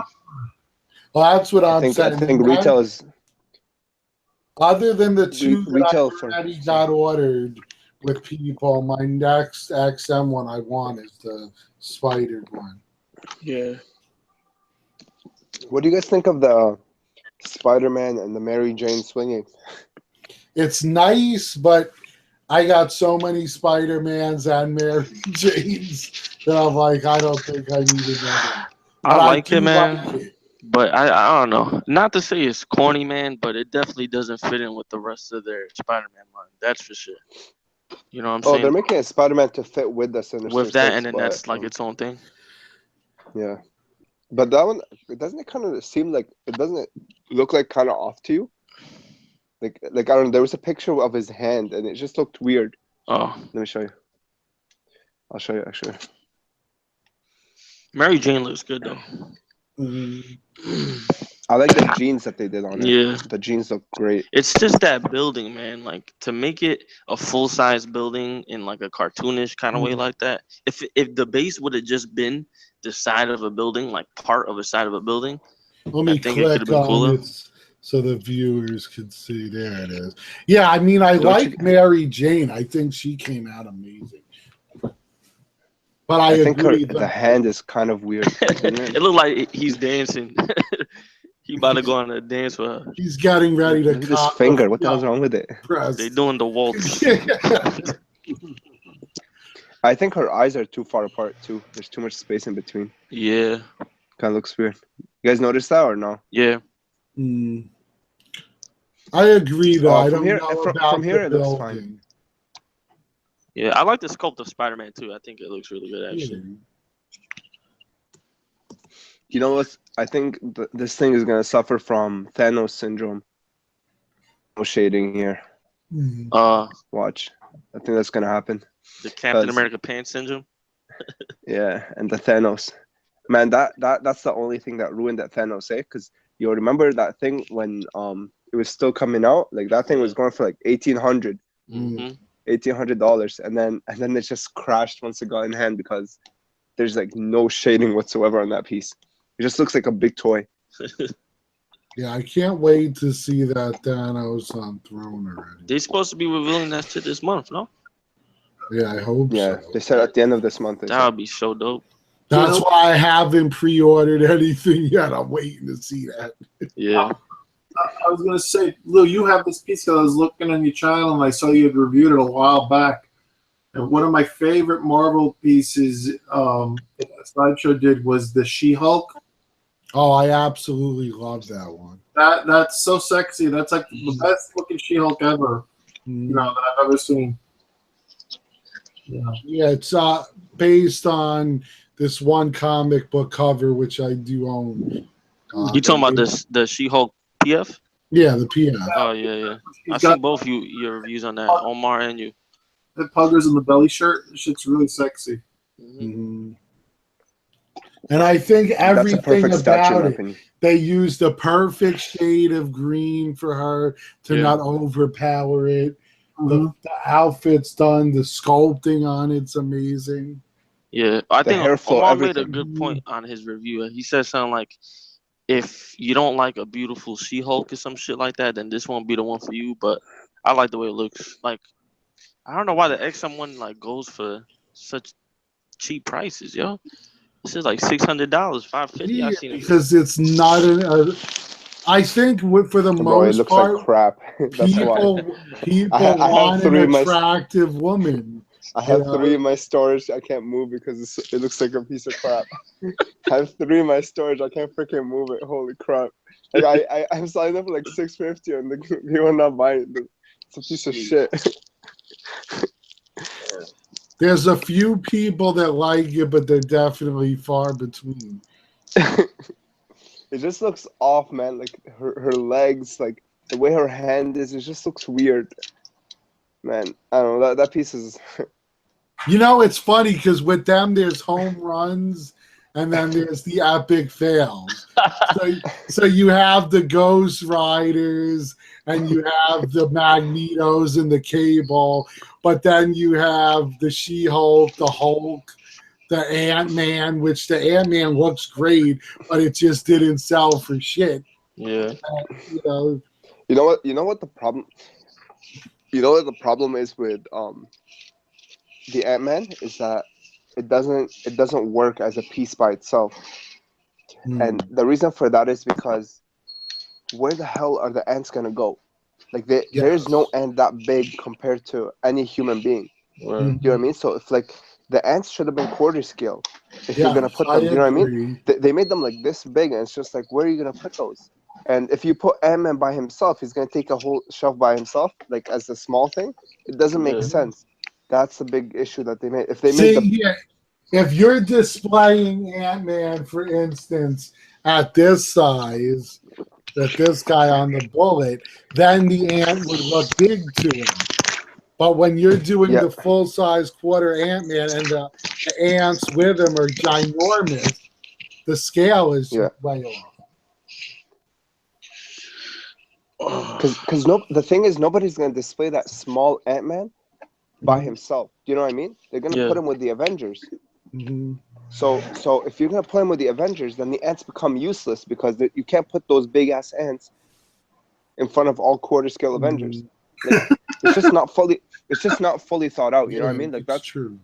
I find they have that with a lot of their pieces. Like Chris, like if you look at the Cap shield, for instance, the diamond one, when he puts his hand in it, okay, the straps shouldn't be going sideways. You know what I mean? They shouldn't be going horizontal to the shield. They should be going vertical, because he slips his hand in this way. You know what I mean? It's not this way. Yo, Louis, you should see this guy on like a couple of days. He was flicking that shield for like 30 minutes. Sorry? He was flicking that shield for like 30 minutes. Don't even get me started on that shield. Fuck, that pissed me off. Dude, the new honorary cap, man, the whole thing is solid. The base is solid. Cap is solid. The head sculpts are solid. And then they make the shields like either out of plastic or like really, really hollow polystone. You know what I mean? Like it is so hollow. Like I was talking to Chris. I sent him a video of just me flicking the shield, and it sounds like a piece of crap. Like it sounds like I'm flicking like a bottle or something. It's probably made of the same stuff that Wonder Woman shield's made out of. Oh my god! It's the exact same, dude. The head sculpt is like this big. The shield is like this big, and the head sculpt's way more than the shield. It's like it's funny, but the shield's like kind of indestructible because one of the guys that's a member of the show or something smashed theirs and pulled it apart. So it shows how hard it is to actually break. But on the other end, you had to really work at not Cap, the Wonder Woman. He had to really work at it because Sideshow wanted him to destroy it to get a new one. So he's trying to bash this thing, and it would not break. He's pulling it apart with pliers because it was laminated, and it was crazy. But the thing that kills me now is I have to bring that statue with me, my Wonder Woman. But because of the way the peg was made, I had to really jam the hand in there. It won't come out anymore. So now I have to put it in a special box because I can't put it back in its box. Dude, man. If I try to pull the shield out, it's going to break the whole arm, is the point. No, I know what you mean. I had the same. Dude, that Wonder Woman's. I don't even want to talk about that. I love the statue. Other than that shield is. Don't even want to start with that. I know. I saw your review on it. But yeah, man, like that cap, man. It's like everything is so well done on it. It's just like, dude, I swear to God, XM like they do like a perfect statue, and then they're like, yo, fuck, how do we fuck this up like in one way? Like, they'll clean up the whole room and then they'll shit the bed. Bro, I'm telling you, like Chris, go touch your Cap original Cap PF shield and then go touch the XM Cap, and you're gonna be like why would they do that? You know what I mean? Like, oh my god, it's like, man, it's such a nice piece. Like that cap is so beautiful. The new XM one. Yeah. But it's a shield, and it's just like, why? Like it's so easy for them to just make it solid. They made everything else solid. You know what I mean? Like usually companies take shortcuts on like the body. You know, they hollow out the body. It's like, and Sideshow freaking hollows out the body, but makes the accessories solid. And then these guys like they made the body solid. And then the shield, the hardest part about the statue, is hollow. Oh God! Fate writes in the chat room, I want you all to send me your Sideshow pieces, you haters. He writes, especially Gex. Oh my God. Oh my God. Yeah, well, no, there is an Ant-Man on the ant that comes with it. It's just out of scale with the big statue. Oh man. The way to display that Ant-Man, the XM Ant-Man, is basically you have like a small section on your Besta, and then you have a bunch of ants there, and then you have him flying on the flying ant. So it's like him by himself. You know what I mean? Like he gets his own shelf, but it doesn't take up a lot of space, which is nice. Shit, if they sold that little Ant-Man, They probably could have made 1,000. Oh yeah, I agree. You know That's what I mean? What I thought. If they just sold that by himself. I mean, because I like the statue. I would buy the Ant-Man, but I probably would never display the extra ants. Exactly. Yeah.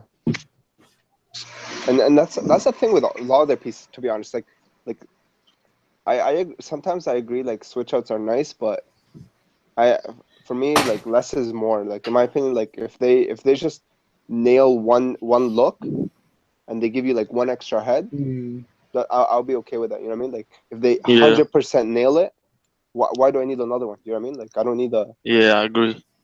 I'd rather like lower the price. That's my opinion. Yeah, you know what I mean? That's feel a like good point. It gets kind of gimmicky at some point where they add so many switch outs where it's kind of like overwhelming. You know what I mean? Like at the end of the day, you don't want like a hot toy. You're not opening a hot toy box. You're opening XM Samurai Batman, bro. 5 heads, 5 hands. Well, especially because what happens? Most of us leave them in the damn box. Word. Or you have to buy a special box to put all these extra parts in. Yep. Yo, real quick, because I'm on the market for one. I don't know if I got 2 options. XM new classic Iron Man or the old Iron Man comic cat. The X, where he's holding the helmet in the hand and the American flag. I would say go with the comic cat. The comic cat is a beautiful piece. Especially for the price you'll pay. Where comic cat is like around $700 to $800 for the EX, and that shit weighs more than the original Cap PF. That shit is solid. It's really nice. And the portrait is beautiful. Yeah, it's one of the best portraits. Yeah, it's really nice. I just love with the XM, the newer one, the classic, where he's grabbing the dude by the head and he's dragging it. That's what I like. Yeah. No, the new XM one is really nice. Like I was really surprised by the portrait. It's really nice. I would have loved it the way that was designed if they had done Ultron like that, where he's crushing the helmet and dragging the body. Yeah. Guys, I'm gonna turn in. Take care, buddy. All right, Mark. Night. Have a good night, man. All right. Thank you. All right. I like what I like about the XM one is it doesn't take up a lot of space. Yeah. Have you noticed that? Like it fits. It's very compact. Yeah. It's really nice. That's true. The only thing that's holding me off the XM is I don't like dioramas, and not to say that it's a diorama, but it has more than one person in the statue. You know what I'm saying? I so the thing I like is what you don't like. Yeah. The thing that for me that's holding me back is actually I don't like that doesn't fit with the other Avengers. Like, all the other Avengers, if you actually like I don't know why they went the Ultron way, because like none of the others have Ultron on the bases. You know what I mean? Like, none of the other Avengers. Yeah, so that's true. That's kind of that's what I'm saying. This like it's not fully thought out. It's like how Sideshow started with like fully clothed and then they got rid of the clothing. It's like what the fuck? You know what I mean? Like Superman, Batman is like, then Aquaman is like fuck it. Well, see, my whole thing with the why I'm thinking of the new Iron Man is just because as much as I like Sideshow's Mark 42 that I have, his pose makes him not really fit in a Basta because he's leaned so forward. Pretty good, man. His fist would stick out. Get Mark 6. Get the Mark 6, man. You will never be disappointed with the Mark 6. Oh yeah, I mean, come on, that piece is awesome. That piece is gorgeous. But actually, man, like that thing has dropped in price a lot. Like on eBay, I've seen. On eBay, it sold for like $775. That's crazy. I've seen quite a few dropping lately in price. Yeah. My fault, yo. I went away for a minute. What dropped? The Mark 6? Yeah. Oh, okay. XM? Mark 6 in my or the Sideshow? The original one? Yeah. That one is probably, in my opinion, if that was painted like the XM one, it would be the best Iron Man on the market. I do love the pose on that. the pose is so natural, and the whole it looks like a armor. You know what I mean? Like the XM one is like so skinny where it's like there's no way a person can fit in there. But Sideshow nailed the proportions on the Mark 6. Like the Mark 6 and the War Machine, I think War Machine is better than the Mark 7 in my opinion, because War Machine, the paint job is impeccable. Like it is gorgeous. It's just Mark 6, the golds are kind of flat where it kind of feels toyish when you put it next to the XM. So if you can like repaint the Mark 6, it will be the best Iron Man you can own. It's gorgeous. I love it. Shit. Well, yo, if you know somebody selling the comp for 700-800, let me know. Yeah, right. Yeah, just look on eBay, man. Like all of the OG Sideshow pieces have been falling in price, man. Yeah. All of them, except for like Gambit, She-Hulk, and Doom. Yeah, I'm waiting for somebody to make a Gambit, man. Because those are pieces that are so loved right now. They're hot. You know, Gambit is the best Gambit I have ever seen. Yeah. Also, the Gambit has this cigarette, which you'll never be able to get that again because Marvel will never let you.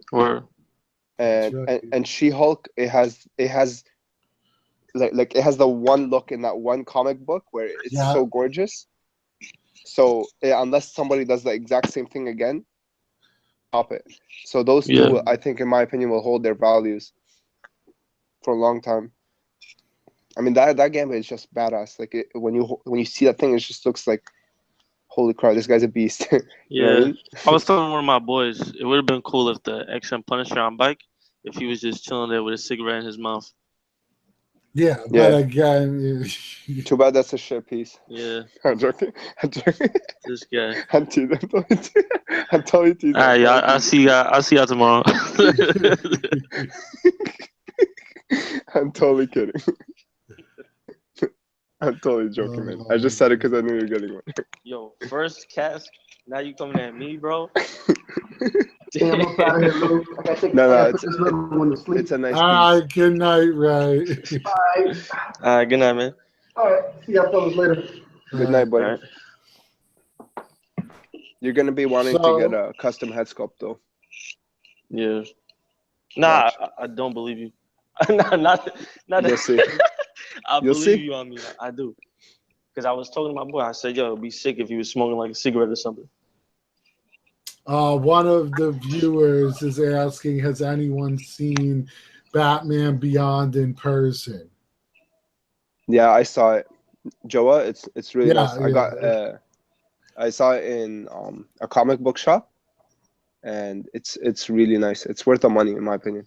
Yeah, I've seen it. I mean, the pictures, I know a lot of people say pictures don't do it justice, but if the pictures do it justice, it gotta look crazy in person, and it looks awesome in pics. Yeah.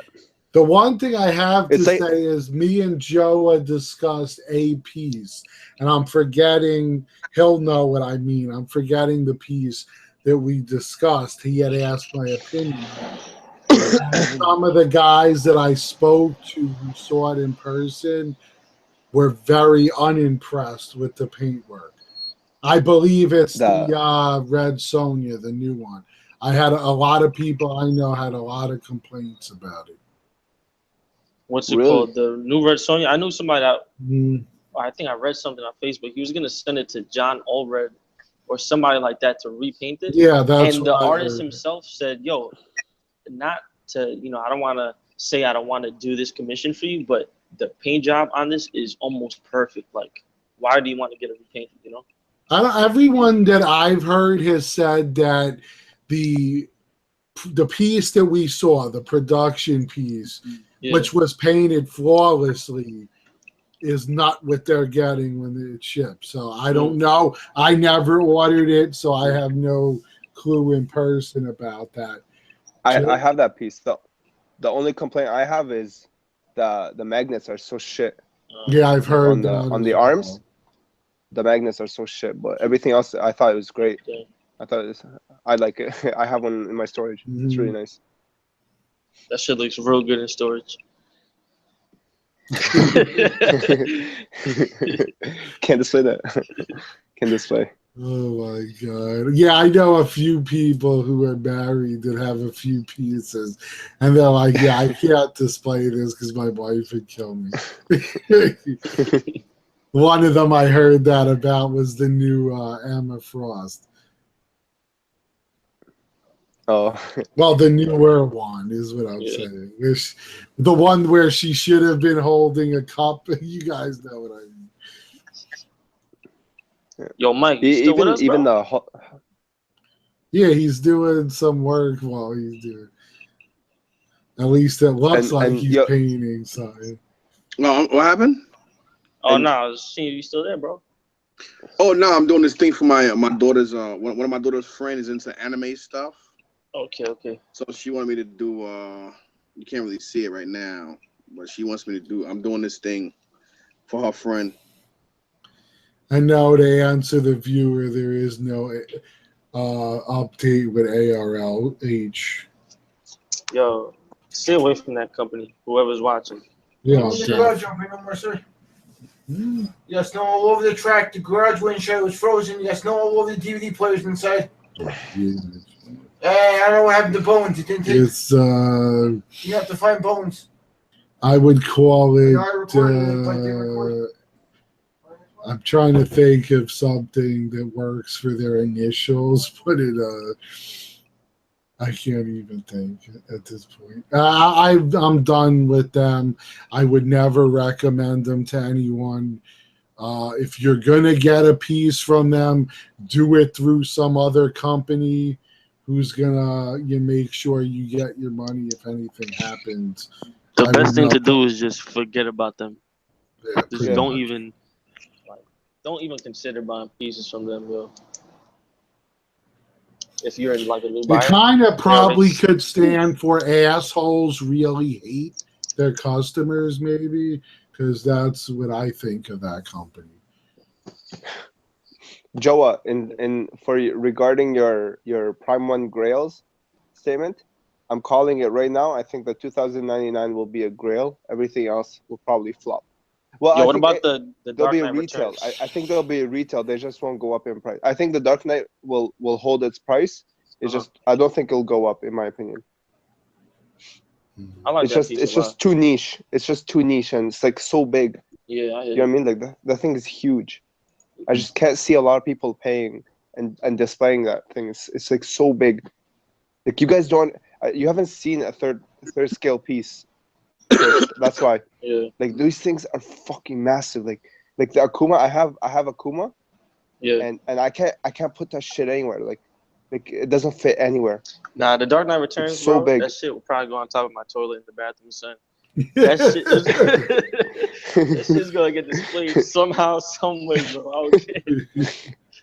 You need the packs though. Do you have a packs? Bro, all my shit is in boxes. I have nothing right now. Oh yeah. Yeah, no, I keep all my third scale on like pedestals that are made for that size statue. I don't put them inside any kind of case or anything. But I'm only, I mean, the three that I know, I mean, I got the Batman, love it. I got Harley Quinn whenever the hell she ever ships. Oh, she's shipping soon. She's already in China now. All right, so that's that. And then I'm gonna get the Red Hood. But other than that, I think that's probably it. The only other one-third pieces, bro, is the Jim Lee, Batman and Superman. And if they make a Joker, I'm all over that. But that's gonna be it. How pissed would you guys be if they re-release those statues in quarter scale? I think they're gonna re-release them in gold because that's their new favorite. Nah, don't say that. Don't say that. I have a feeling they're gonna do that, man. I have a feeling they're gonna re-release them in quarter scale. Yo, that guy from Facebook, Kelvin Loke, is listening right now. Oh, gold. That's a good idea. Well, we've already seen it with a couple of them, so. Top security. And they did do actually a Joker in third scale if you look at the one from the movie, but I know that's not everyone's best depiction of the Joker. Oh, I think they're half scale Joker might be really good. The Heath Ledger, or that yeah, new, I think. Yeah, I think that No, one. There's also one, the one with the TNT on the base. Is that the one you mean? No, that's the Arkham one. I think that's the Arkham Joker, the one with the Alright. TNT. Do you know the one with the prime one is like where he's just standing, he's like hunching, and he has a knife in his hand. He's got a weird face on him. Yeah. I didn't like the face they gave him. Really interesting. Did you end up getting the Sideshow one, by the way? Or did you cancel it? The Sideshow Heath Ledger. I remember you wanting to PO it. You canceled it? I never wanted it. Oh, I wanted it at first, but then I was like, what the hell? See, for me, the quintessential Joker piece, and I know we've discussed this, is the original Sideshow OG Joker. That's the one I have. So when looking at it, I was like, there really is no point. Yeah. I still think that's the best Joker in my opinion. You're right. Some guy asked one of the viewers if $1,200 US for an XM cable is a good price. Yeah, it's pretty good seeing what they're going for right now. Yo, grab that shit right now. Don't get off the show and buy that shit. Right? I definitely see that being the next Magneto on Throne. I think that cable, if it comes in like a small box, like if they can like minimize the box and not make it like some Ghost Rider shit, it will be really good. Because Ghost Rider, holy fuck, man! Like I had to get my sister to help me carry the box. So retarded. That's crazy. No, he did buy it. Yeah, that was a good buy. Believe me. Because once people start getting that thing in hand, I think the price is gonna go up. Oh yeah, you're easily in hand. It's going for 20, 25. Yeah, that's my guess. Word, I about to get another one. Yo, especially I dropped like 8K, right? Like when the guy put it up for pre-order, he's like, "Yo, how many do you want?" I was like 6, and I dropped like 8K like in one shot because when he was selling them, he wasn't he wasn't selling them for like deposit. He was like, you have to pay like all of it up front. So I I used like all my savings, all my school savings right away. I was like, yo, fuck it. Joe wants to trade his second cable for an OG Hulk. Where that's what I think I'm gonna do though, because all my X-Men right now they're all custom. So I'm gonna just try and stay in that line with the customs for at least for the X-Men. So I'll probably trade off that. You know what? Speaking of X-Men, I really like their Storm. Oh yeah? Yeah, I think XM Storm looks good. I'll be honest with you, Lou. I think you should wait until it's in hand. I think you'll get it cheaper. No, I'm not ordering it right off the bat. Hell. I'm just saying I think it looks good from the pics I've seen. Yeah. Of course. We know the ones, especially with XM, that are going to go for big bucks, so that you have to jump on right away. Yeah. I think Electro will do well. So far, really, the big ones that went for big money were Magneto, Mark 7. Seems, Magneto, Ghost Rider, and Cable will be next. Batman. Ghost Rider went for a lot too. Yo, believe it or not, every single piece I pre-ordered was a hit. Like, I'm not joking. Like, every piece I passed on, I didn't buy for myself. Freaking, like, it flopped.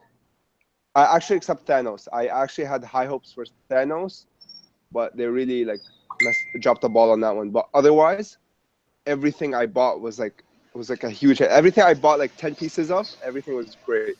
Like, I got so lucky with XM, man. Like, holy smokes. I bought, like, 10 Black Widows, like freaking 10 Mark 7s, 10 Batmans, and I didn't buy anything else. I bought like 3 or 4 of everything else, but still, like, holy smokes.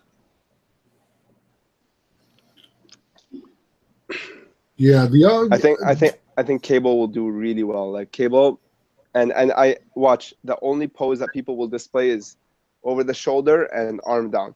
I bet you right now. That's how I'm displaying it. That gun over his shoulder is amazing. It's bad. It's badass. I honestly, I would rather them take away the other options and like lower the price, in my opinion, because just this by itself is just freaking beast, in my opinion. Like I think that looks so sick. It's better than like him pointing and then looking the other way, because that's how they're doing it now. Eh? They're not allowed to look. He's not allowed to look the same way as where he's pointing, so it's gonna be like this. It's like a waste of an option. Yeah, that's ridiculous. I'm gonna look this way before. Oh my god.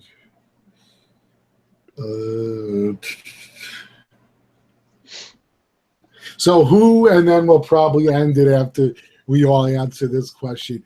If you, I may have asked it once before, but not everyone answered it. If you could have any company do any character you wanted, who would the character be and what company?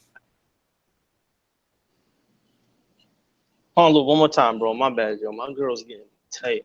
What you said? If you could have any character you wanted made and by any company, what would be the character and what company would you have it made by? Oh, Spawn 1/4 scale all the way, no questions asked. And fuck everybody else. For me, it would be Simba from the Lion King. Yeah, well, Simba from Sideshow.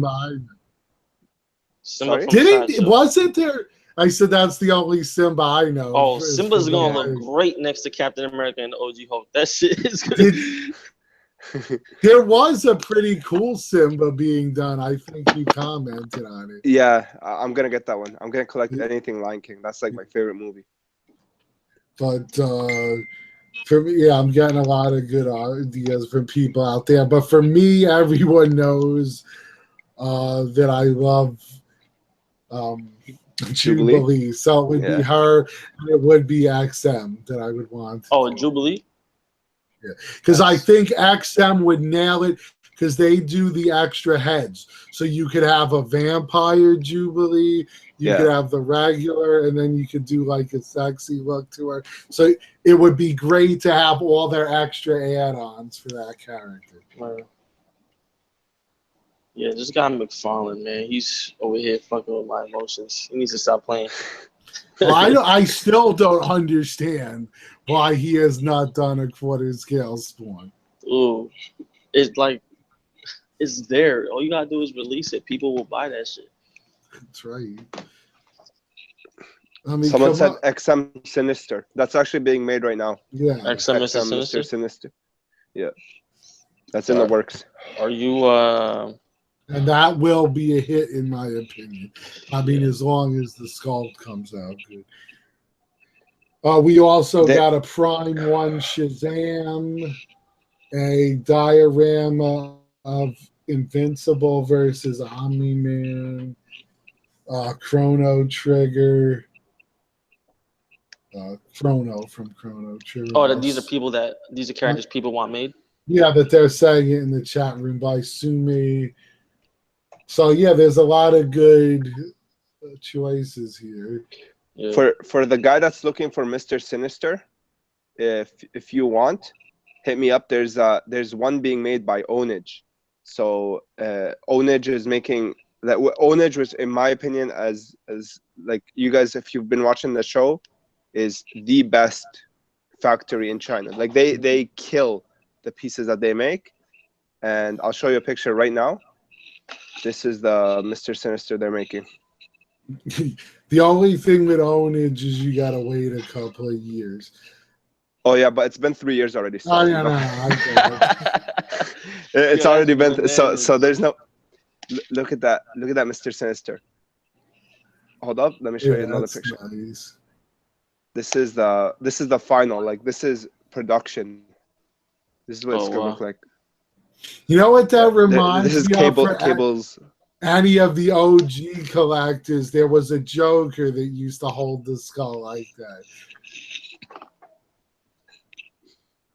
Yeah, man. This piece, it's limited to 60, and it's just ridiculous. You know what scares me with him, crap. because I have a custom one as well that I'm on the list for.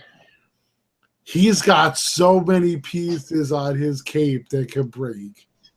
That's the only thing scary with him. You don't have to worry about ownage, man. Ownage, like, I don't know if Bane was done by ownage, but ownage makes like the styrofoam. You know the black one? That's like, it's like a sponge. Mm-hmm. Like that's what their packaging is. Like it's like sponge. So everything about their production is like high quality, like solid casting. Everything is just perfect. You never have to worry about that. That's why I support them so much. Because like their stuff is just bonkers. Like well, it's yeah, really the ridiculous. thing I love about them as a company is their paintwork. It's just amazing. Their painting is ridiculous. I just wish they didn't take so long. It's like Pop Culture Shock, man. Worse than Pop Culture Shock. 3 years, holy crap. For 60 pieces. What the fuck? Oh man. But yeah, other than that, I think it was a pretty good show. Anyone who likes a nice rant, I like the beginning of it. But actually, the funny thing is, people have said who have been watching my channel for a long time, they love how like invested I get with the rants to where I start steam is coming out of my ears and I start cursing and everything. Those are actually some of the most watched videos that I had because I go ape shit. Oh man, it's funny because I only meant like 50% of the shit I was saying. I'm just a hype man.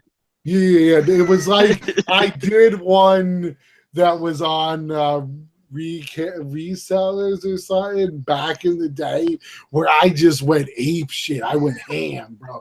I was cursing my head off, and Pete, that is so viewed. Like it is one of my most watched videos. And everyone's like, more rant videos, man. Oh man.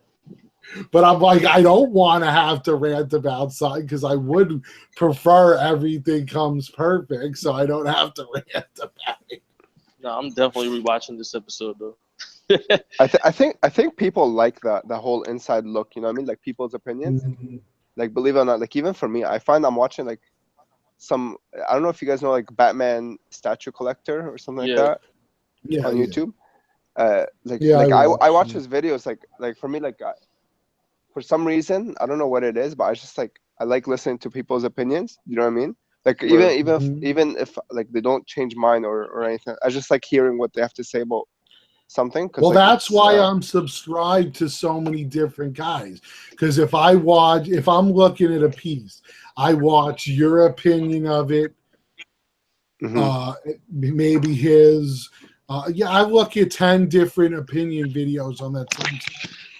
Because we all find something different in that statue to focus on and talk about, and it gives you a well-rounded opinion of, okay, yes, I'm buying this, or no, I think it should pass. Yo, that's why I'm sub to that. What happened? I think it's because like we love the topic so much. Because like my girlfriend, for instance, like she looks at the video, she's like, why do you even care what this guy thinks? You know what I mean? Like she's like, why do you even give a shit? But like it's because I like the topic so much that for me when I hear somebody's thoughts on something, it's like, oh, I didn't even see it this way. You know what I mean? Like I didn't even, you know what I mean? I think it's really cool. Like I watched all of his stuff. Like he has a video where it's like my thoughts on Prime 1 Deathstroke, and then my girlfriend saw it, she's like, what the fuck? Why are you even watching that? I was like, it's just interesting. You know what I mean? It's really cool to. That's why I'm subscribed to that guy, East New York's Finest, yo. I gotta grab a bucket of popcorn when I look at his videos. Thrifting 101. All right, so our last question, because they asked us to answer, it's from Joe, and then we're gonna call it a night. He says, what are our thoughts on the Prime 1 guts? The more he looks at it, the more he thinks it's stunning. Yo, Fight the temptation, Joe. I'm telling you, bro. I was feeling the same. I was caught up in the hype. And and don't get me wrong, it's a nice looking piece. But bro, let's be honest. I don't know. Like, do you know anything about that? That's it. That's what I. There's so many people I'm watching going ape shit for that piece, and I'm like, do you guys even watch anime or read manga? No, Joe was no, I know, I know. That guy is so smart because I speak to him personally. Yeah. But my point is, I've seen a lot of people doing that, and I'm like, I don't know if some I love people, talking to that guy. Some guys just collect something they like because how it looks, and that's fine.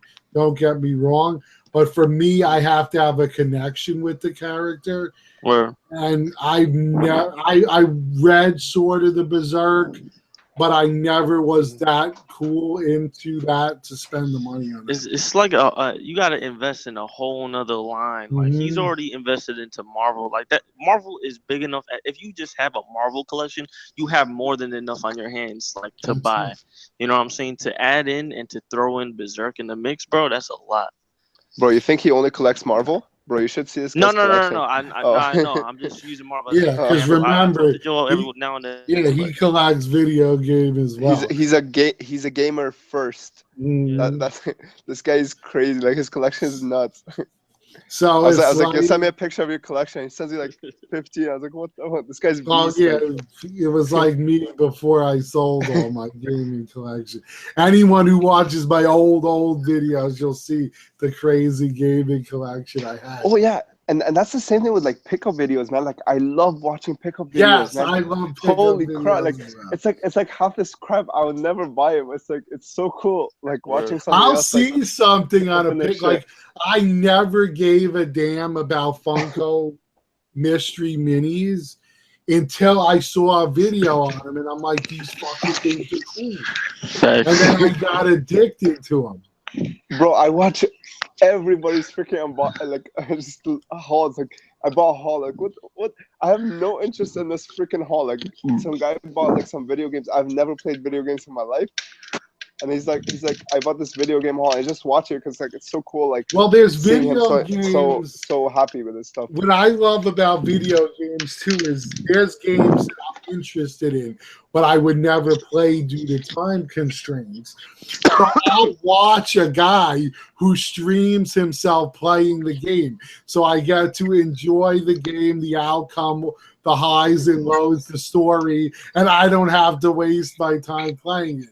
So I think it's awesome. I do that too, man. Like I'm watching like a freaking live gameplay of some shit that I never was interested in. I'm just watching it, like listening to the commentary. I'm like, why am I doing this? I don't know, man. It's so fun. Like I think that's the best part about YouTube. Like you just get introduced to like so much stuff that it's like you have no idea. Like honestly, there's so much content on here. It's so ridiculous. Oh man, I waste so much time on YouTube. It's so crazy, man. Like, me too. I spend hours a day watching it. Like I what is it? Multitask. I'll watch a movie or my TV shows with my iPad in front of me watching YouTube at the same time. Bro, do you know what the biggest mistake is? It's when you leave your subscription box. Yes, unupdated for 1 day. Holy crap! The next day it's like 50 videos you have to get through. You're like, fuck. I've always been interested in this game because I'm into that survivalist stuff. People who have watched one of my videos know what I mean. So there's a game called The Forest, and it's basically about a plane crashes and you have to survive on this island in this forest. And I got so hooked on this one guy. I'm watching his videos because he's got a way of talking that really gets you interested in it. And then he's like, oh, shit. And he'll do the jumps and you love all of it. I've watched 130 videos and his videos are 40 minutes apiece. So far. That's fucking crazy. And I watch 3 or 4 a night. That's how much I love these videos. It's so crazy, man. Like, it's so interesting how we have so many interests. Do you know what I mean? And like stuff that stuff that I never thought I would be interested in. I just somehow like end up spending so much time and investing into it. Bro, crazy. Tell me why I'm subscribed to this guy. He's like a barber in California, bro. I'll be watching haircut tutorials, bro. For the old school gamers, bro. There's my Atari case for my iPad. It's like my whole like subscriber list is all statue related shit. And then the one video, like how to make a high fade.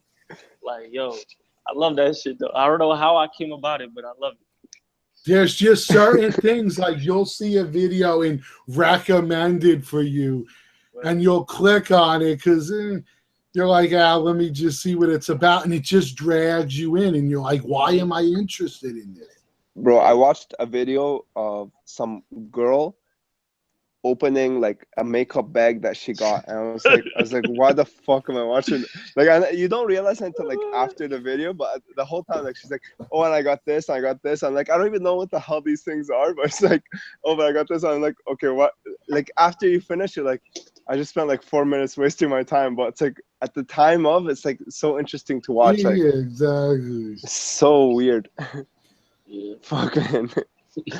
So many ways to kill time. I mean, I never cared about the DC bombshells until I watched videos of those. Didn't care about Funko Pops till I saw a video on that. Oh, and it's just like, I got to stop watching videos because it makes me spend more money. Yeah. Holy man. Spends so much time and so much. Oh man, my subscription box, man. Like if I leave it for one day, I'm gonna get like 50 videos the next And the day, funny part is, and we'll go because I know this is an interesting topic, but I had the epiphany for going back into statue collecting. This is how it came apart. I had stopped collecting them for years. A lot of stuff was in storage when I had it sold. And I was big into gaming. Anyone that watches my channel, wall-to-wall units, display cases with nothing but video games. Same thing happened. Recommended video. I click on it. It's a video about sideshow statues, and they were showing movie stuff like the Indiana Jones, Aliens, all of that. All of a sudden, I'm like, why am I collecting video games? Fuck this shit. I sold it all and started buying sideshow statues. Real story. And all of that from a YouTube video. Because I saw one, then I clicked on another sideshow video, another one. All of a sudden, I'm like, that's it. No more games. Put them all up for sale on eBay. Sold them off and got all my sideshow stuff. Oh man! Yo, I don't even know how I got into that. I can't even remember. And it all because of a YouTube clicking on some random video to see what it was about. Yeah, I fucked up. I think it was after I saw Winter Soldier. I went home. I was like looking for like something to just so I can remember how awesome Winter Soldier was, and then and I found like just a cap shield. I was like, holy crap, this is sick. And I just kept looking, and then I bought Spider-Man. The Iron Spider-Man, that was like my first piece, and my mom lost it. She was like, $400. What the fuck? Yeah. She lost it, man. She was so mad because I spent like my freaking school money, man. I was like, Mom, don't worry, man. It's really nice. That's how it was for me, yo. I was when I just moved into my pop's crib, like I would do nothing but go to school, go to work, and come home. Like I was not the type to go out, so I was like, yo, let me get some cheap ass posters to put around my wall just to sprout things up a bit. And then once all the walls were covered, I was like, nah, I need something else. So I looked up the first thing I looked up on eBay was a Joker like toy or something like that. Mm-hmm. And then the search results, it went from toy to statues. Mm-hmm. And it's been terrible after that. Yeah, that's what it is. And you don't realize how big they are until you finally see one. It's so true. Bro, when the guy brought the box, I was like, what the fuck? Mm-hmm. I thought I was going to buy like something like this big, you know what I mean? The first time I got a quarter scale piece, I was like, shit. I was like, wow. You should have seen my pops, bro. I got like 3 tubes in the mail one day of 3 cheap ass posters from eBay. He was like, "How much did you spend on that?" Oh my gosh. And you know, if I told my mom I paid $20, she'd probably believe it. Like if I told her I paid like $20 for that Iron Spider-Man, she probably would have believed it. You know what I mean? That's how exactly. small our community is. You know what I mean? Because like they would never expect somebody would pay $400. That's why when I tell people like, don't worry, I'm gonna insure it for like $300-400, because to a mailman, $300-400 is crazy. You know what I mean? Like that's a lot of money. So he's gonna take good care of it. But for us, $304 is like nothing. That's a Bowen piece. You know what I mean? Come on, when we're dropping like $2,500 on a Grail piece, you see $300. You're like, yeah, that's a drop in the bucket. Bro, I don't even care. Like when I'm buying like a freaking when I saw when I go to Toys R Us or something, like I see like for instance like Yu-Gi-Oh cards or something for like $24. Like, yo, this is like nothing. I spent $300 on a freaking rock that's sitting in my room, and I had a hard time spending $24 on cards. It's like holy, really puts it into perspective. Oh hell yeah! I see what some of these people play for friggin' Pokemon cards, and I'm like, holy shit! I could, for what you paid for 3 of those special boxes, I could have bought a Sideshow statue. That's how it is, man. Like now it's like when I go to McDonald's, like I pay $10, man. I could have saved like 40 of these and bought a Sideshow piece, man. Oh man, it's crazy. Anyway, guys, I'm gonna head out. I gotta go to sleep. I have class tomorrow. Yeah, same here, guys. All right, so it was a pleasure having everyone on. Always a good laugh, a good time. That's why I do it. So thanks for everyone being a part of it. Even the guys in the chat room, we appreciate you as well. So, guys, until next week, peace. Peace. All right.